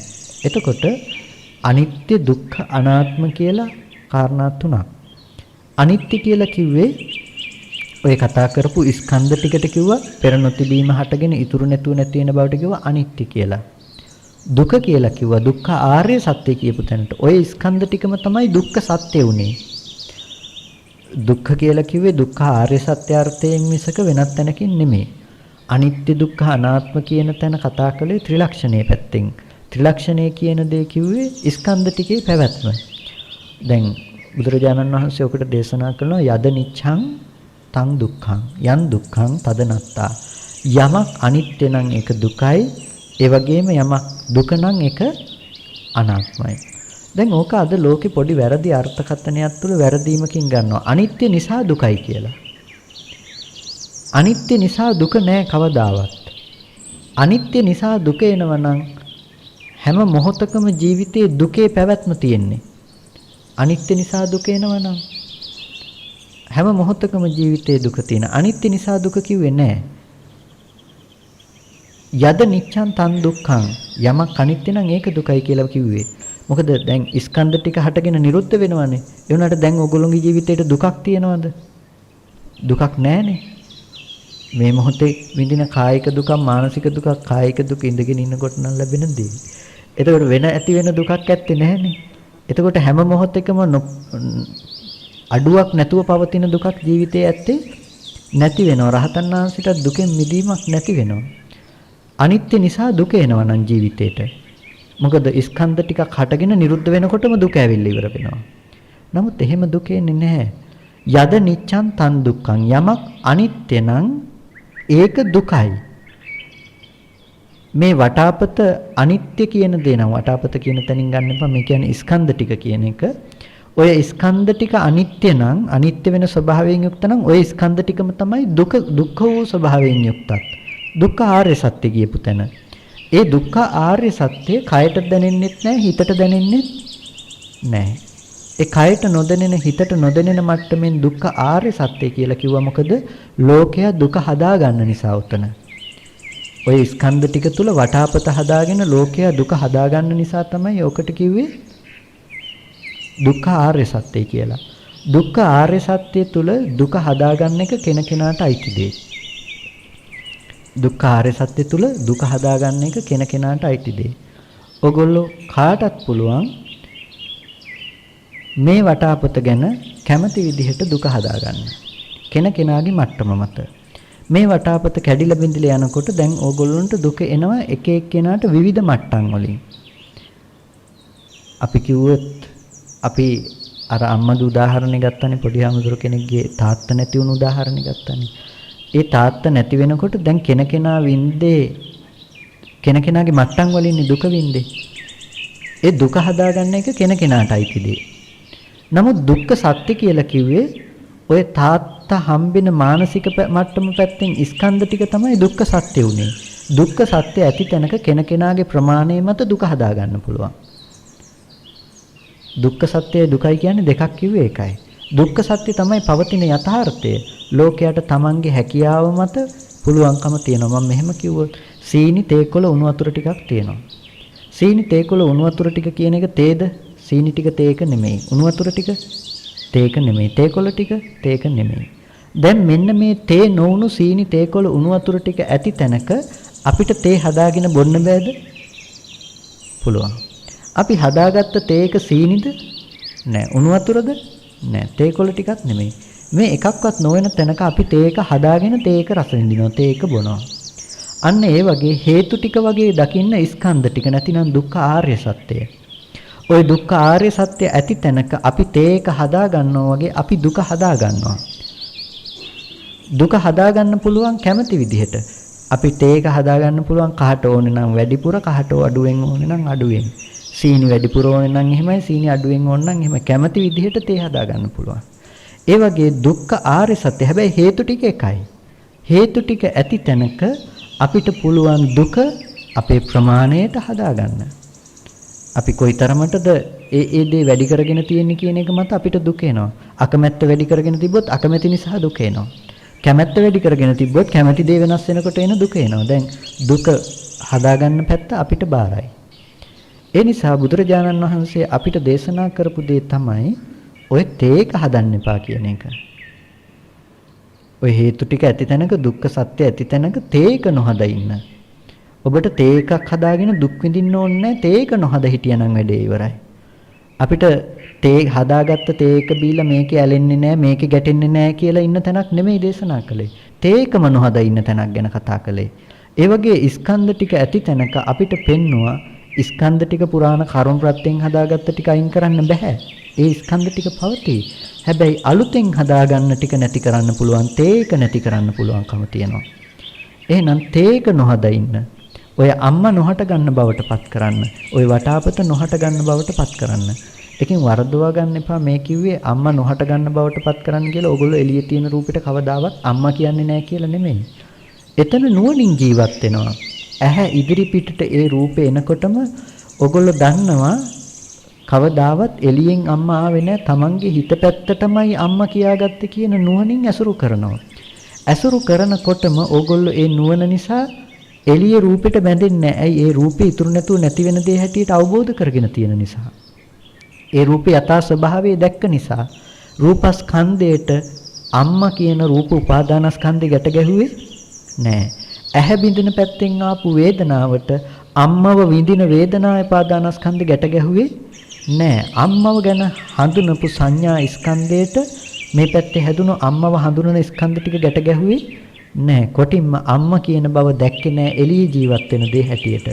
දැන් ඕගොල්ලන්ට ජීවත් වෙන අම්මා කෙනෙක් නැති නිසා අම්මගෙන් දුක හදාගන්න බෑ. හැබැයි අම්මා පුතේ කියලා කතා කළොත් ඕගොල්ලෝ ඇයි කියලා අහයි. ඕගොල්ලෝ දන්නවා නුවණකින් කවදාවත් මට ඉන්න අම්මට කතා කරන්න බෑ. මම ඉන්න අම්මා කියලා හිතාගෙන තමන්ගේ හිත පැත්තටම කතා කරලා මේ දේ කරන බවට එළඹ සිටි නුවණක් තියෙනවා. ওই මට්ටමින් තමයි රහතන් වහන්සේ ජීවත් වෙන්නේ. දැන් මම ඕගොල්ලන්ට බණ කියනවා කියලා කිව්වට මම ඇත්තම කතාව විදිහට කවදාවත් ඕගොල්ලන්ට බණ කියලා නැහනේ. මොකද පේන වර්ණ සටහන ගැන පිරිසක් ඉන්නවා කියලා හිතාගෙන මම වචී විඤ්ඤාප්ති රූපයක් උපද්දලා තියෙනවා. වචී විඤ්ඤාති රූපයක් කිව්ව වචන ටිකක් කතා කරලා තියෙනවා කියන තැන රළුවෙන් ගන්නකො. එතකොට දැන් මම හිතාගෙන ඉන්නේ ඉන්න අයට බණ කියනවා කියලා හිතාගෙන මෙහෙන් වචන ටිකක් උපද්දීම විතරයි. දැන් ඕගොල්ලෝ කවදාවත් කියන මගෙන් බණ අහලත් නැහැ. ඇයි බණ අහලත් නැහැ කියලා කිව්වේ? මේ කියන වචන ටික ආරම්භය සද්දය ආරම්භය කෙනකෙනාගේ හිතේ තියෙන ටික සිහිපත් කරගෙන. එච්චරයි. ලෝකෝත්තර විදියට ගත්තොත් මම ඕගොල්ලන්ට කියලාත් නැහැ. ඕගොල්ලෝ මං කියන දේ දැනගෙනත් නැහැ. ලෝකේ දුක හදාගන්න නැතුව ඉන්නේ අන්න ওই දර්ශනය තුල. ලෝකේ කාගෙන්වත් බැනුම් අහන්න ඕනේද අපිට? කාගෙන්වත් බැනුම් අහන්න ඕනේ නැහැ. මොකද අපිට කවුරුත් බැනලා නැහනේ.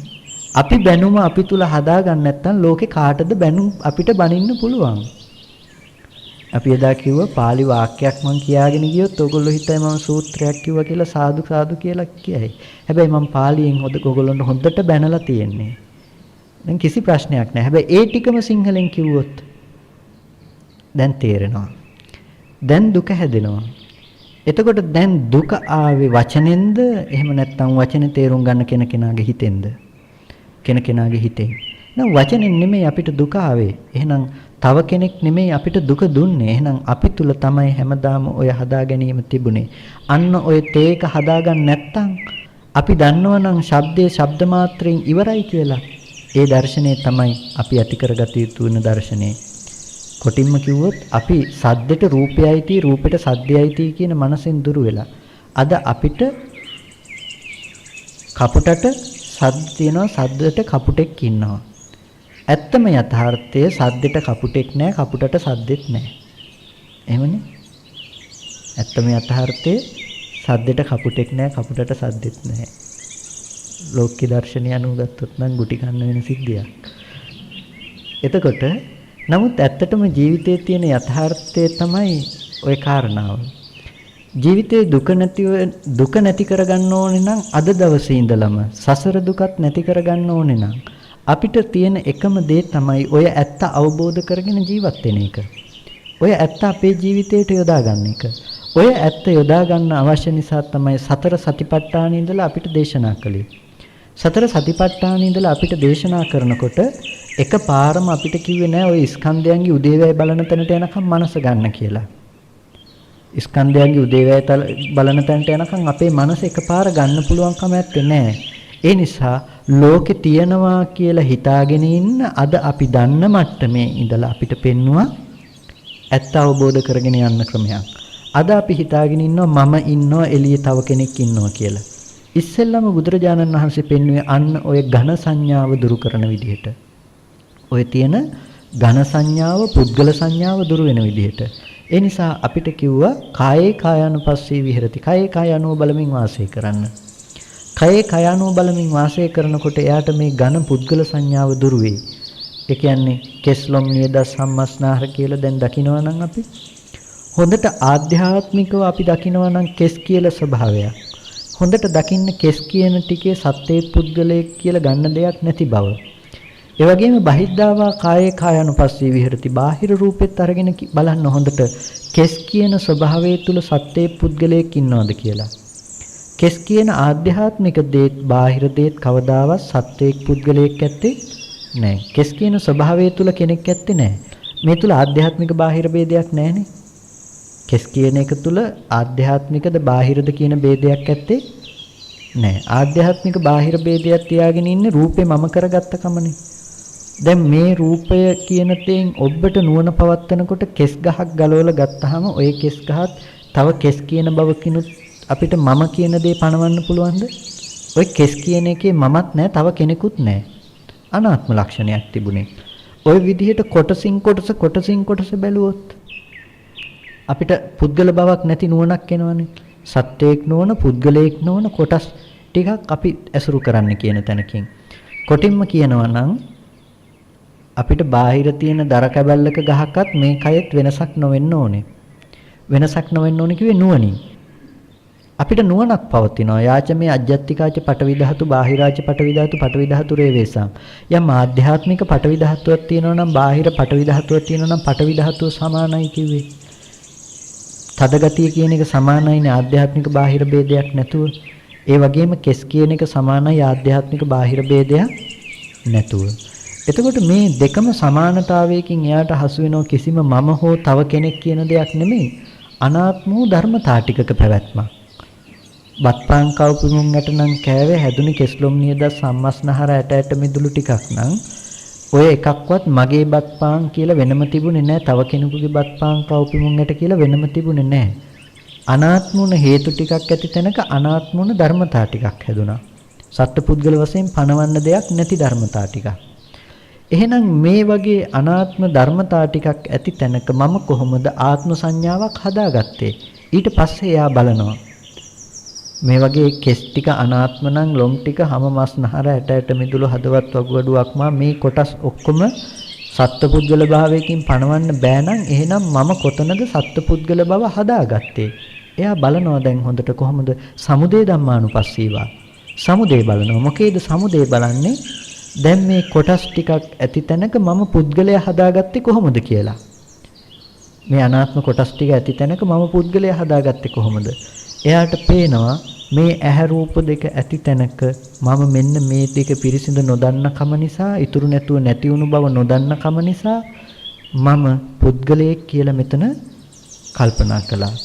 එතකොට ඇහැට පවතින රූපේ රැස් කරගත්ත සංඥාවම ඇසුරු කරනකොට එක දිගට පවතින දෙයක් මම අරමුණු කළා.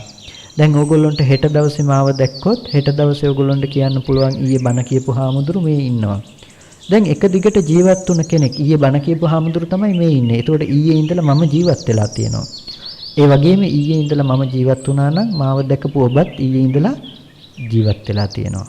දෙපැත්තටම ආත්ම සංඥාව පුද්ගල සංඥාව බැසගත්තා. දැන් සත්වයේ කියන සංඥාව අපිට ආවේ මොකක් මතද? ඊයේ ඉඳලා හිටියා කියන එක මත. නමුත් දැන් ඇහැට ආවේ ඊයේ හිටපු කෙනා නෙමෙයි නම් වර්ණ සටහන නෙමෙයි නම් අපි ඊයේ හිටපු කෙනා කියලා ඇසුරු කළේ අපේ මනසේ පැත්තේ ලක්ෂණ ටිකක්. එහෙනම් මේ මනසේ තියෙන ලක්ෂණ ටික ඊයේ හිටපු කෙනයි කියන මානසික මට්ටම වැරදි කියන සංකල්පය අපිට ඇති කරගන්න පුළුවන්කම තියෙනවා. එයා උදේ දකිනවා. උදේ කියලා කිව්වේ හදාගත්ත විදිහ. පුද්ගල බව හදාගත්ත පැත්ත දැක්කා. ඒ වගේම පුද්ගල බව දැන් මම අම්මා කියලා කිව්වේ මගේ මනසටමයි කියලා දකිනකොට ඒ ටික ඉතුරු නැතුව මේ මොහොතේම නැති වෙන බව දකිනවා. එයා වැය පැත්ත දකිනවා. එතකොට එයා පුද්ගල බව සමුදය ධම්මානුපස්සීවා හදාගත්ත පැත්ත ඔන්න දැක්කා. වය ධම්මානුපස්සීවා නිරුද්ධ වුණ බව දැක්කා. දැන් උදේවැය දකිනකොට ඒ කෙනා එක දිගට පවතින අම්මා කෙනෙක් ඇසුරු කරන්නේ නෑ. දැන් මේ ක්‍රමානුකූල වැඩින නුවණක් මේ ගෙනාවේ. එයා නුවණ පවත්වන්න පටන් ගත්තේ මේ තමන්ගේ කය කියලා සත්‍ය පුද්ගලයෝ ඉන්නවා කියන මනස තුල ඉඳලා මේ නුවණ පවත්වන්න පටන් ගත්තේ. හැබැයි දැන් එයාට මේ මට්ටමට එනකන් එයාගේ නුවණ වැඩිවීමක් වර්ධනයක් තිබුණා. අන්න ඒ මට්ටමට යනකන් අපි නුවණ දියුණු කරගන්නට අවශ්‍ය වෙනවා. ඒ නුවණ දියුණු කරගන්නකොට අපිට ප්‍රායෝගිකව අපේ ජීවිතේට සතර සතිපට්ඨානය කියන කාරණාව නම් යොදා ගන්න වෙනවා. සතර සතිපට්ඨානය කියන දේ අනවතරයෙන් යොදා ගන්න වෙනවා. අනවතරයෙන් කියලා කියන්නේ නිතරම යොදා ගන්න වෙනවා.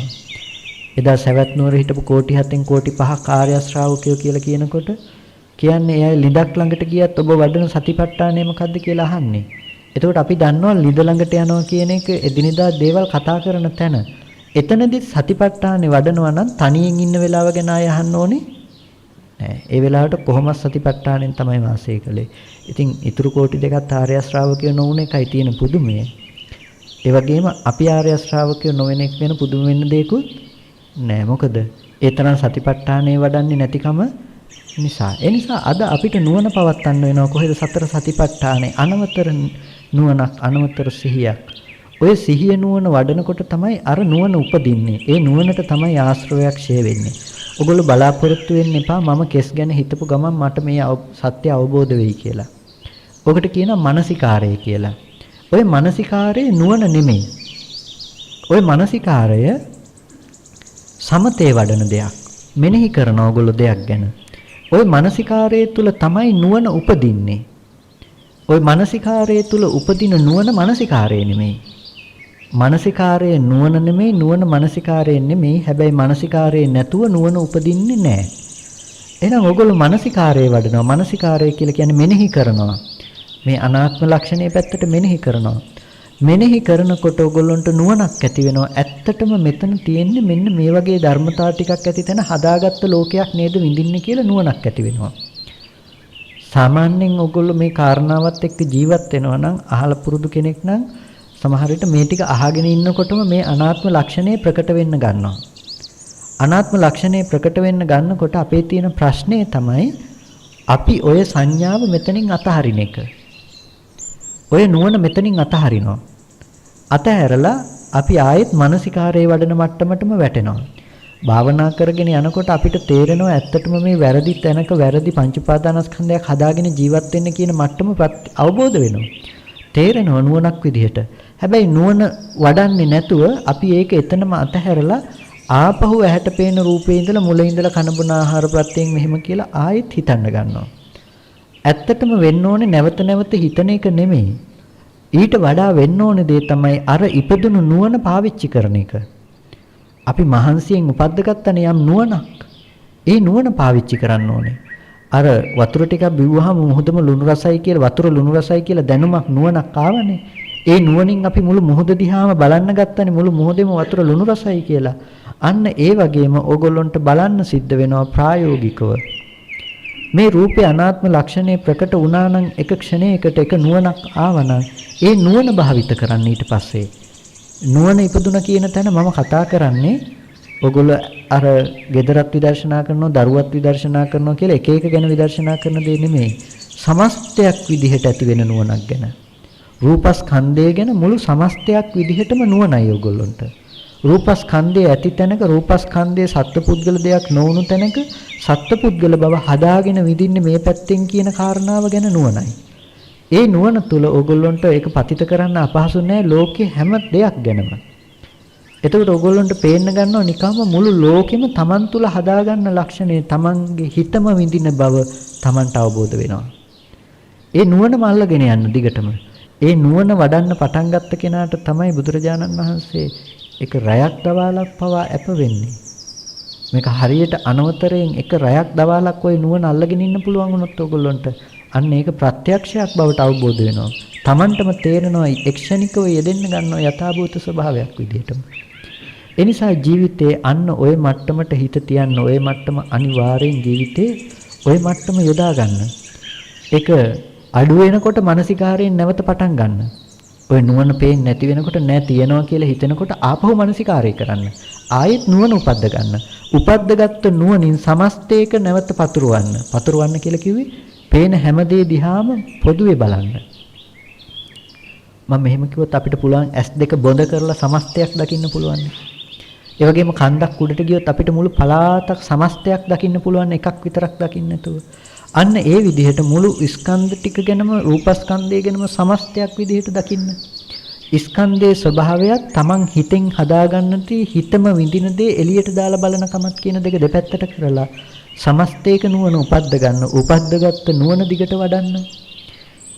ඔගොල්ලන්ට බොහොම ඉක්මනට හිත දියුණු කරගන්න පුළුවන් මේ. කොටින්ම කියනවා නම් ස්කන්ධ ටිකත් පංච උපාදානස්කන්ධයත් දෙපැත්තට දාලා වෙන් කරගන්න. Tamanට හොඳ නුවණක් මේ ටිකේ පවත්වන්න පුළුවන් ඒ තැනට තමයි අපේ මනස අද ගන්න අවශ්‍ය. ඔය නුවණ අද ගොඩක් දුර නැහැ. ඔය නුවණට හිත තියන්න පුළුවන් මට්ටමට ඔයගොල්ලන්ට තේරෙනවා. හැබැයි ගැටලුව තියෙන්නේ ඔයගොල්ලෝ දන්නේ නැහැ ඒ නුවණ අල්ලගෙන ඉදිරියට වඩන්න. නැවත නැවත මානසිකාරයේ පැත්තටම බර වෙනවා. ඒකෙන් කියන්නේ ඔයගොල්ලෝ නැවත නැවත සමතේ තුලම රැඳිලා ඉන්නවා. අර විදර්ශනාව පැත්තෙන් වෙන්න ඕනේ අර්ථේ නැවත නැවත වෙන්නේ නැහැ කියන එක. ඔය විදර්ශනාවෙන් ඔය නුවණින් තමයි ආශ්‍රව නැති කරන්නේ. අනිත් ටිකෙන් කරන්නේ යටපත් කරන එක. මානසිකාරයෙන් කරන්නේ. අකුසල් එන දුරු යටපත් කරලා කුසලයේ පැත්ත හිත පිහිටවන එක තමයි මානසිකාරය. ආශ්‍රවයක් ක්ෂය කරන්න බාර සම්මා දිට්ඨියට. ඔය ඇත්ත දකින්න නුවණට. එහෙනම් ඔය නුවණ වඩන්නේ නැත්නම් අපේ ආශ්‍රවයක් ක්ෂය වෙයි කියලා හිතන්න එපා මානසිකාරය තුල. ඒ නිසා මානසිකාරය නෙමෙයි වැඩි යුත්තේ උපද්දගත යුත්තේ නුවණ. ඒකයි ධම්මානුපස්සනාව කියන්නේ මොකද්ද කියලා බලන්න. ස්කන්ධ වශයෙන්, ධාතු වශයෙන්, ආයතන වශයෙන් බලන එක ධම්මානුපස්සනාව. හැබැයි ධම්මානුපස්සනාව සමතේ කිව්වා මිසක විදර්ශනාව කිව්වේ නැහැ. ධම්මානුපස්සනාව වඩන කෙනාටත් එහෙනම් සමුදය ධම්මානුපස්සීවා, වය ධම්මානුපස්සීවා, සමුදය වය ධම්මානුපස්සීවා. උදේවැය බලන තැනට නුවණ ඇති වෙන්න අවශ්‍ය වෙනවා. එහෙනම් අපිට අවශ්‍යම තැන තමයි උදේවැය බලන ඥාන දර්ශනය. එතන. ඒකයි ධම්මානුපස්සනාවේදී ස්කන්ධ බැලුවත්, ධාතු බැලුවත්, ආයතන බැලුවත් මේ ඔක්කොම මානසිකාර. අපි අද ස්කන්ධ ටික වඩන්නේ ස්කන්ධ ටිකක් හදාගෙන ස්කන්ධ බලන්නේ. ආයතන බැලුවත් ආයතන ටික හදාගෙන ආයතන දිහා බලාගෙන ඉන්නේ අපි. ඇහැ නොවන තැන හදාගත්ත ඇහැක් ගැන අපි අද මෙනෙහි කරන්නේ. එහෙනම් අපිට සිද්ධ වෙනවා උදේවැය දකින්න තැනට මනස ගන්න කායानुපස්සනාව ඉඳලා පටන් අරගත්තාම තමයි අපිට වඩා පහසුම. මොකද අපි අසුරු කරන්නේ සත්පුද්ගල සංඥාවෙන්ම නිසා. ඒ නිසා ස්කන්ධයන්ගේ උදේවැය දකින්නවා කියන තැන නුවණකට අයිති සිද්ධියක් තියෙන්නේ. ඒ නුවණ තමයි භාවිත වෙන්න ඕනේ. ඒ නුවණ භාවිත වුණොත් තමයි අපිට කෙලෙස් ආශ්‍රව දුරු වෙන්නේ. එහෙම නැත්නම් මානසිකාරයෙන් සිද්ධ වෙන්නේ අනිත් ටික ඔක්කොම යටපත් වෙලා යන ටික. ඒ නිසා අපේ ජීවිතේට හොඳට ওই මානසිකාරයත් නුවණත් කියන එක දෙකක් කරගන්න. මානසිකාරයෙන් ඔයගොල්ලෝ මෙනෙහි කර කර බලෙන් පෙන්නනවා. බෙදලා බලෙන් පෙන්නනවා. ඇහැට පෙනුණු රූපේ කෝප්පේ කියලා දැකපු කෝප්පේ ඇත්ත මේකයි කියලා බලෙන් පෙන්නනවා. නුවණින් මොකද්ද කරන්නේ? බලෙන් පෙන්වන්න දෙයක් නැහැ. ඔයගොල්ලන්ට පේනවා ඒකෙන් නිකම්ම. කෝප්පේ කියන එක තුල හදාගත්ත විදිහම ඔයගොල්ලන්ට පේනවා. ආපහු අප්‍රකට වෙනකොට ආය මානසිකාරයෙන් පෙන්වන්න ගෙනල්ලා. ඒ විදිහට අප්‍රමාදීව වාසය කරන්න. ඔයගොල්ලෝ කොච්චර දුරට අප්‍රමාදීව වාසය කරනවද කියන එක මත ඔයගොල්ලන්ට නිවන ළඟත් වෙයි, නිවන දුරත් වෙයි. මේක කොච්චර දුරට භාවිත කරනවද නැද්ද කියන එක මත මේ ස්කන්ධ ටික පංච උපාදානස්කන්ධයෙන් මිදෙනවා කියන එක දුරත් වෙයි, ළඟත් වෙයි. මොකද අවබෝධය ඇති කර ගැනීම දුර සහ ළඟ වෙන නිසා. ඒ නිසා ඒ කාරණාව ගැන හොඳ අවධානයක් යොමු කරන්න. කාල වේලාව ගොඩක් ගිහිල්ලා තියෙන්නේ. ප්‍රශ්න ගැටලු මොනවද තියෙන්නේ? එතකොට ඒ අනුසාරයෙන්.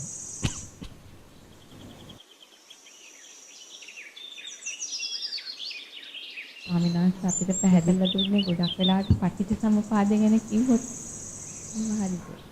ඔව්. හේතුඵල ධර්මයක් ගැන තමයි.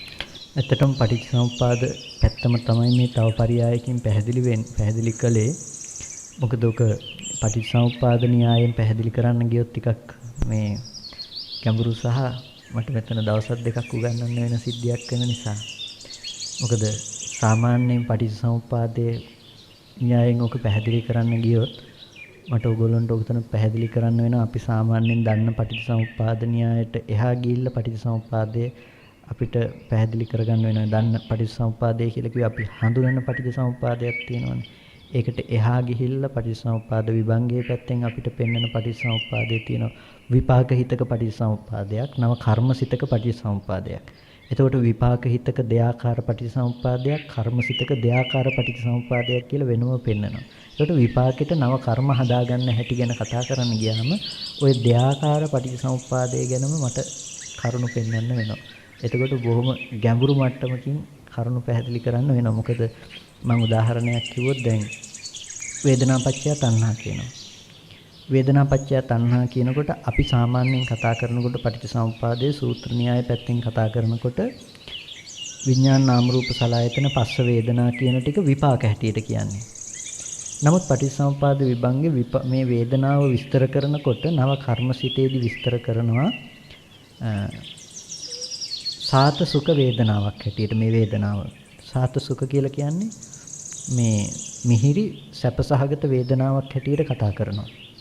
එතකොට මේ වේදනාව මිහිරි සැපසහගත වේදනාවක් බවට පත් වෙන්නේ නව කර්ම මට්ටමකදී මිසක වෙනත් තැනකදී නෙමෙයි. එතකොට අපිට එතන වේදනාව විපාක නෙමෙයි නව කර්මනේ. එහෙම වුණොත් අපිට විපාක වේදනාවක් වෙනම පෙන්වන්න වෙනවා. එතකොට විපාක පටිච්චසමුපාදයේ පෙන්නලා නව කර්ම පටිච්චසමුපාදයක් වෙනම පෙන්වන්න වෙනවා. ඒ වගේ ටිකක් ගැඹුරු කාරණා ටිකකට යන්න අපිට මේ කාල සීමාව මැදි නිසා තමයි මේ විග්‍රහ කළෙත් ඒ කාරණාවම තමයි විපාක පටිච්චසමුපාදයේ කියපු තැන ඇතුළත් යුතු කාරණා ටික තමයි අපි විපාක ස්කන්ධ ටික කියලා කතා කළේ. ඒ වගේම විපාක ධර්මතා ටික ඇති තැනක නව කර්ම හදා ගන්නවා කියපු තැන හදාගන්න කර්මයේ පැත්තේ පටිච්චසමුපාදයේ අවිද්‍යාවෙන් ඒ කියන්නේ ඇත්ත ස්කන්ධ ටික ඉතුරු නැතුව නිරුද්ධ වුණ බවට නොදන්නාකම නිසා අනිත්‍ය නිට්ටයයි කියන විපල්ලාස සංඥාව නිසා අපි අර ස්කන්ධ ටිකේ Nirodhe නොදකන අම්මා කියලා බව හදාගත්ත එළිය තියනවා කියලා. එතකොට ඒ දේ මත තමයි අපි නව කර්ම රැස් කර ගැනීම සිද්ධ වුනේ. ඒ දේම තමයි තව පරයයකින් අපි මේ කතා කළේ.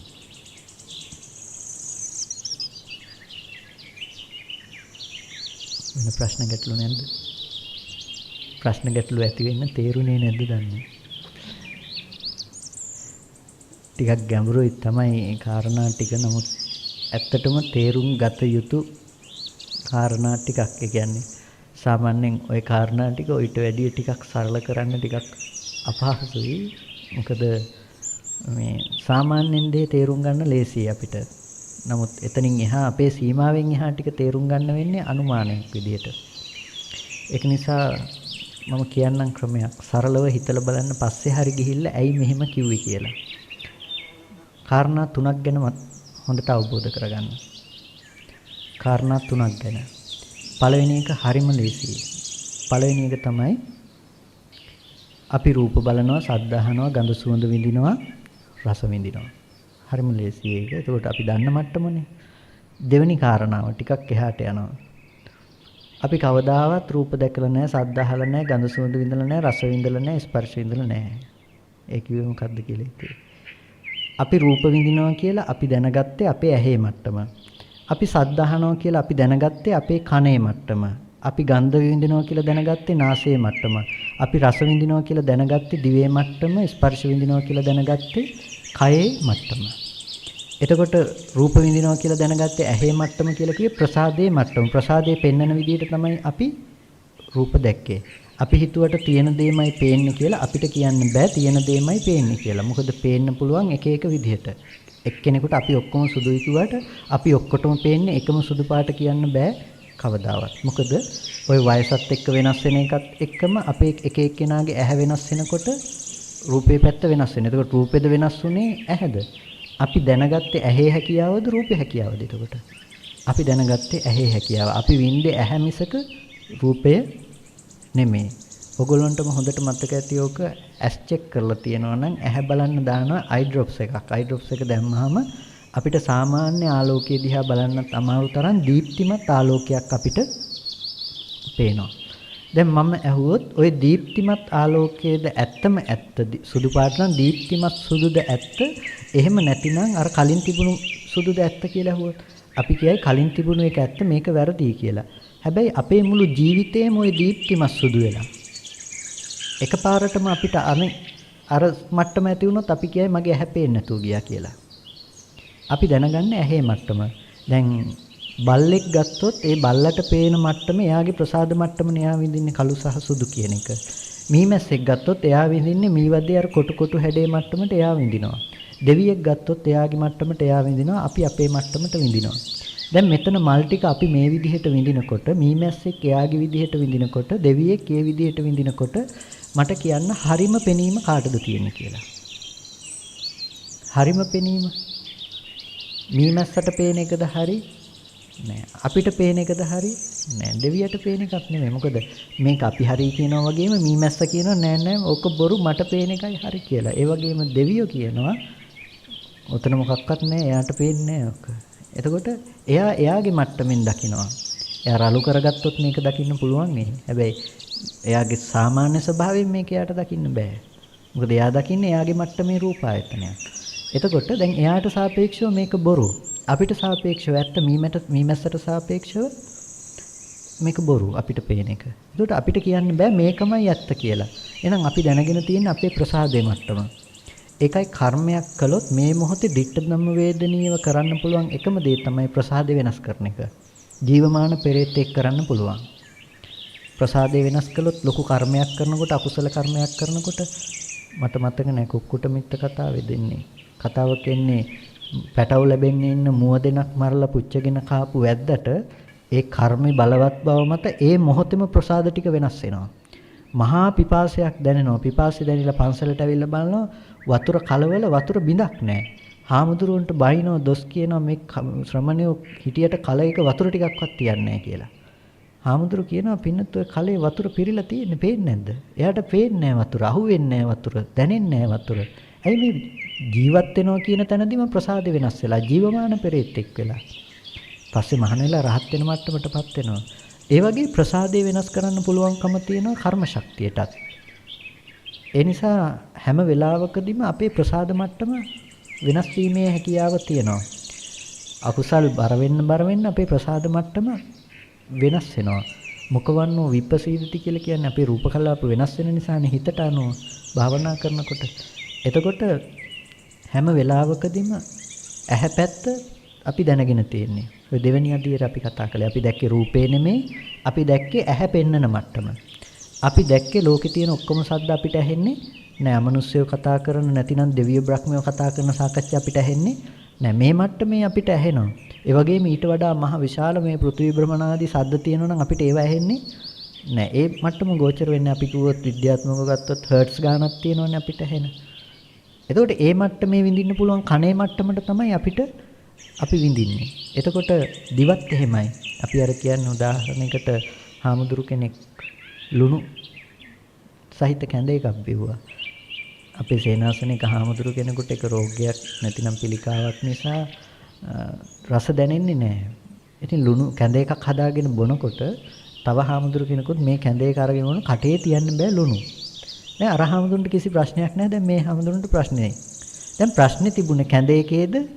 ඔය කැඳ එක විඳින්න පුළුවන් ප්‍රසාද රූප ටික අඩු වැඩි වෙන එක මතද? ඔගොල්ලොම දන්නවා ඇති කෙනෙක් සීනි වැඩි එක කෙනෙක් සීනි මදි කියනවා කියන්න. එතකොට දැන් ප්‍රශ්නේ තිබුණේ සීනි එළියේ තියෙන තේක මතද කෙනකෙනා විඳින දිව මතද? එතකොට අපි විඳලා තියෙන්නේ දිව මිසක සීනි නෙමෙයි. එතකොට ඒ වගේමයි ස්පර්ශයත්. ස්පර්ශය කියන එක අපි විඳලා තියෙන්නේ කය මිසක වෙන දෙයක් නෙමෙයි. කෝටුවකින් ගහුවොත් ඔයගොල්ලන්ට කෝටුව විඳින්නේ නැහැනේ කවුරු? ස්පර්ශය විඳින්නේ. මට කියන්න මේ ඇඟිලි දෙක එකට ඇල්ලුවොත් ඔයගොල්ලන්ට මොකක්ද දැනෙයිද කියලා. මේ ඇඟිල්ලට මේ ඇඟිල්ල දැනෙයිද නැත්නම් මේ ඇඟිල්ලට මේක දැනෙනවද? මොකක්ද වෙන්නේ? කොහොමද දැනෙන්නේ?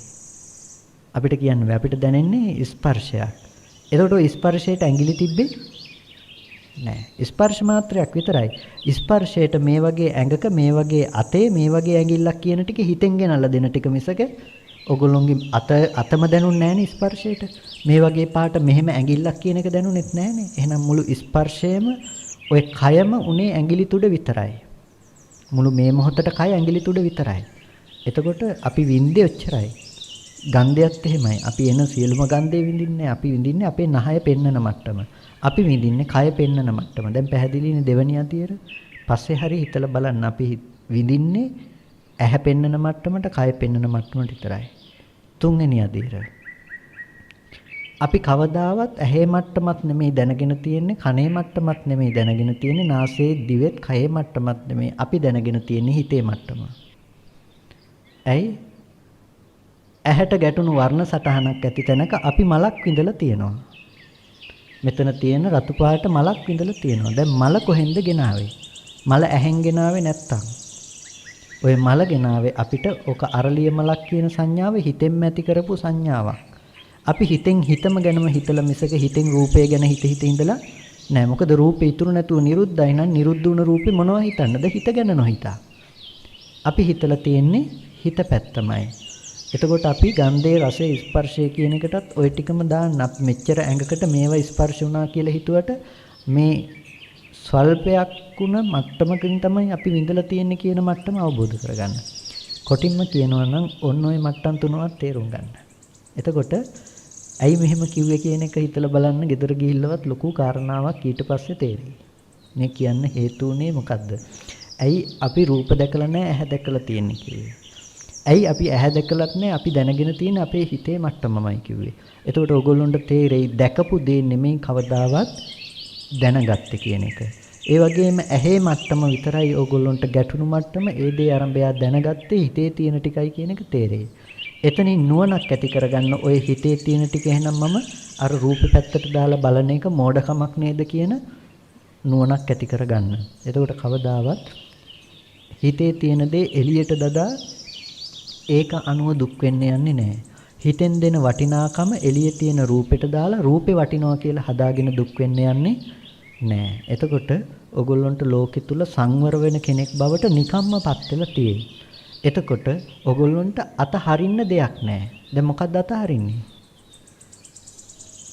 අතහැරිලානේ ඔක්කොම.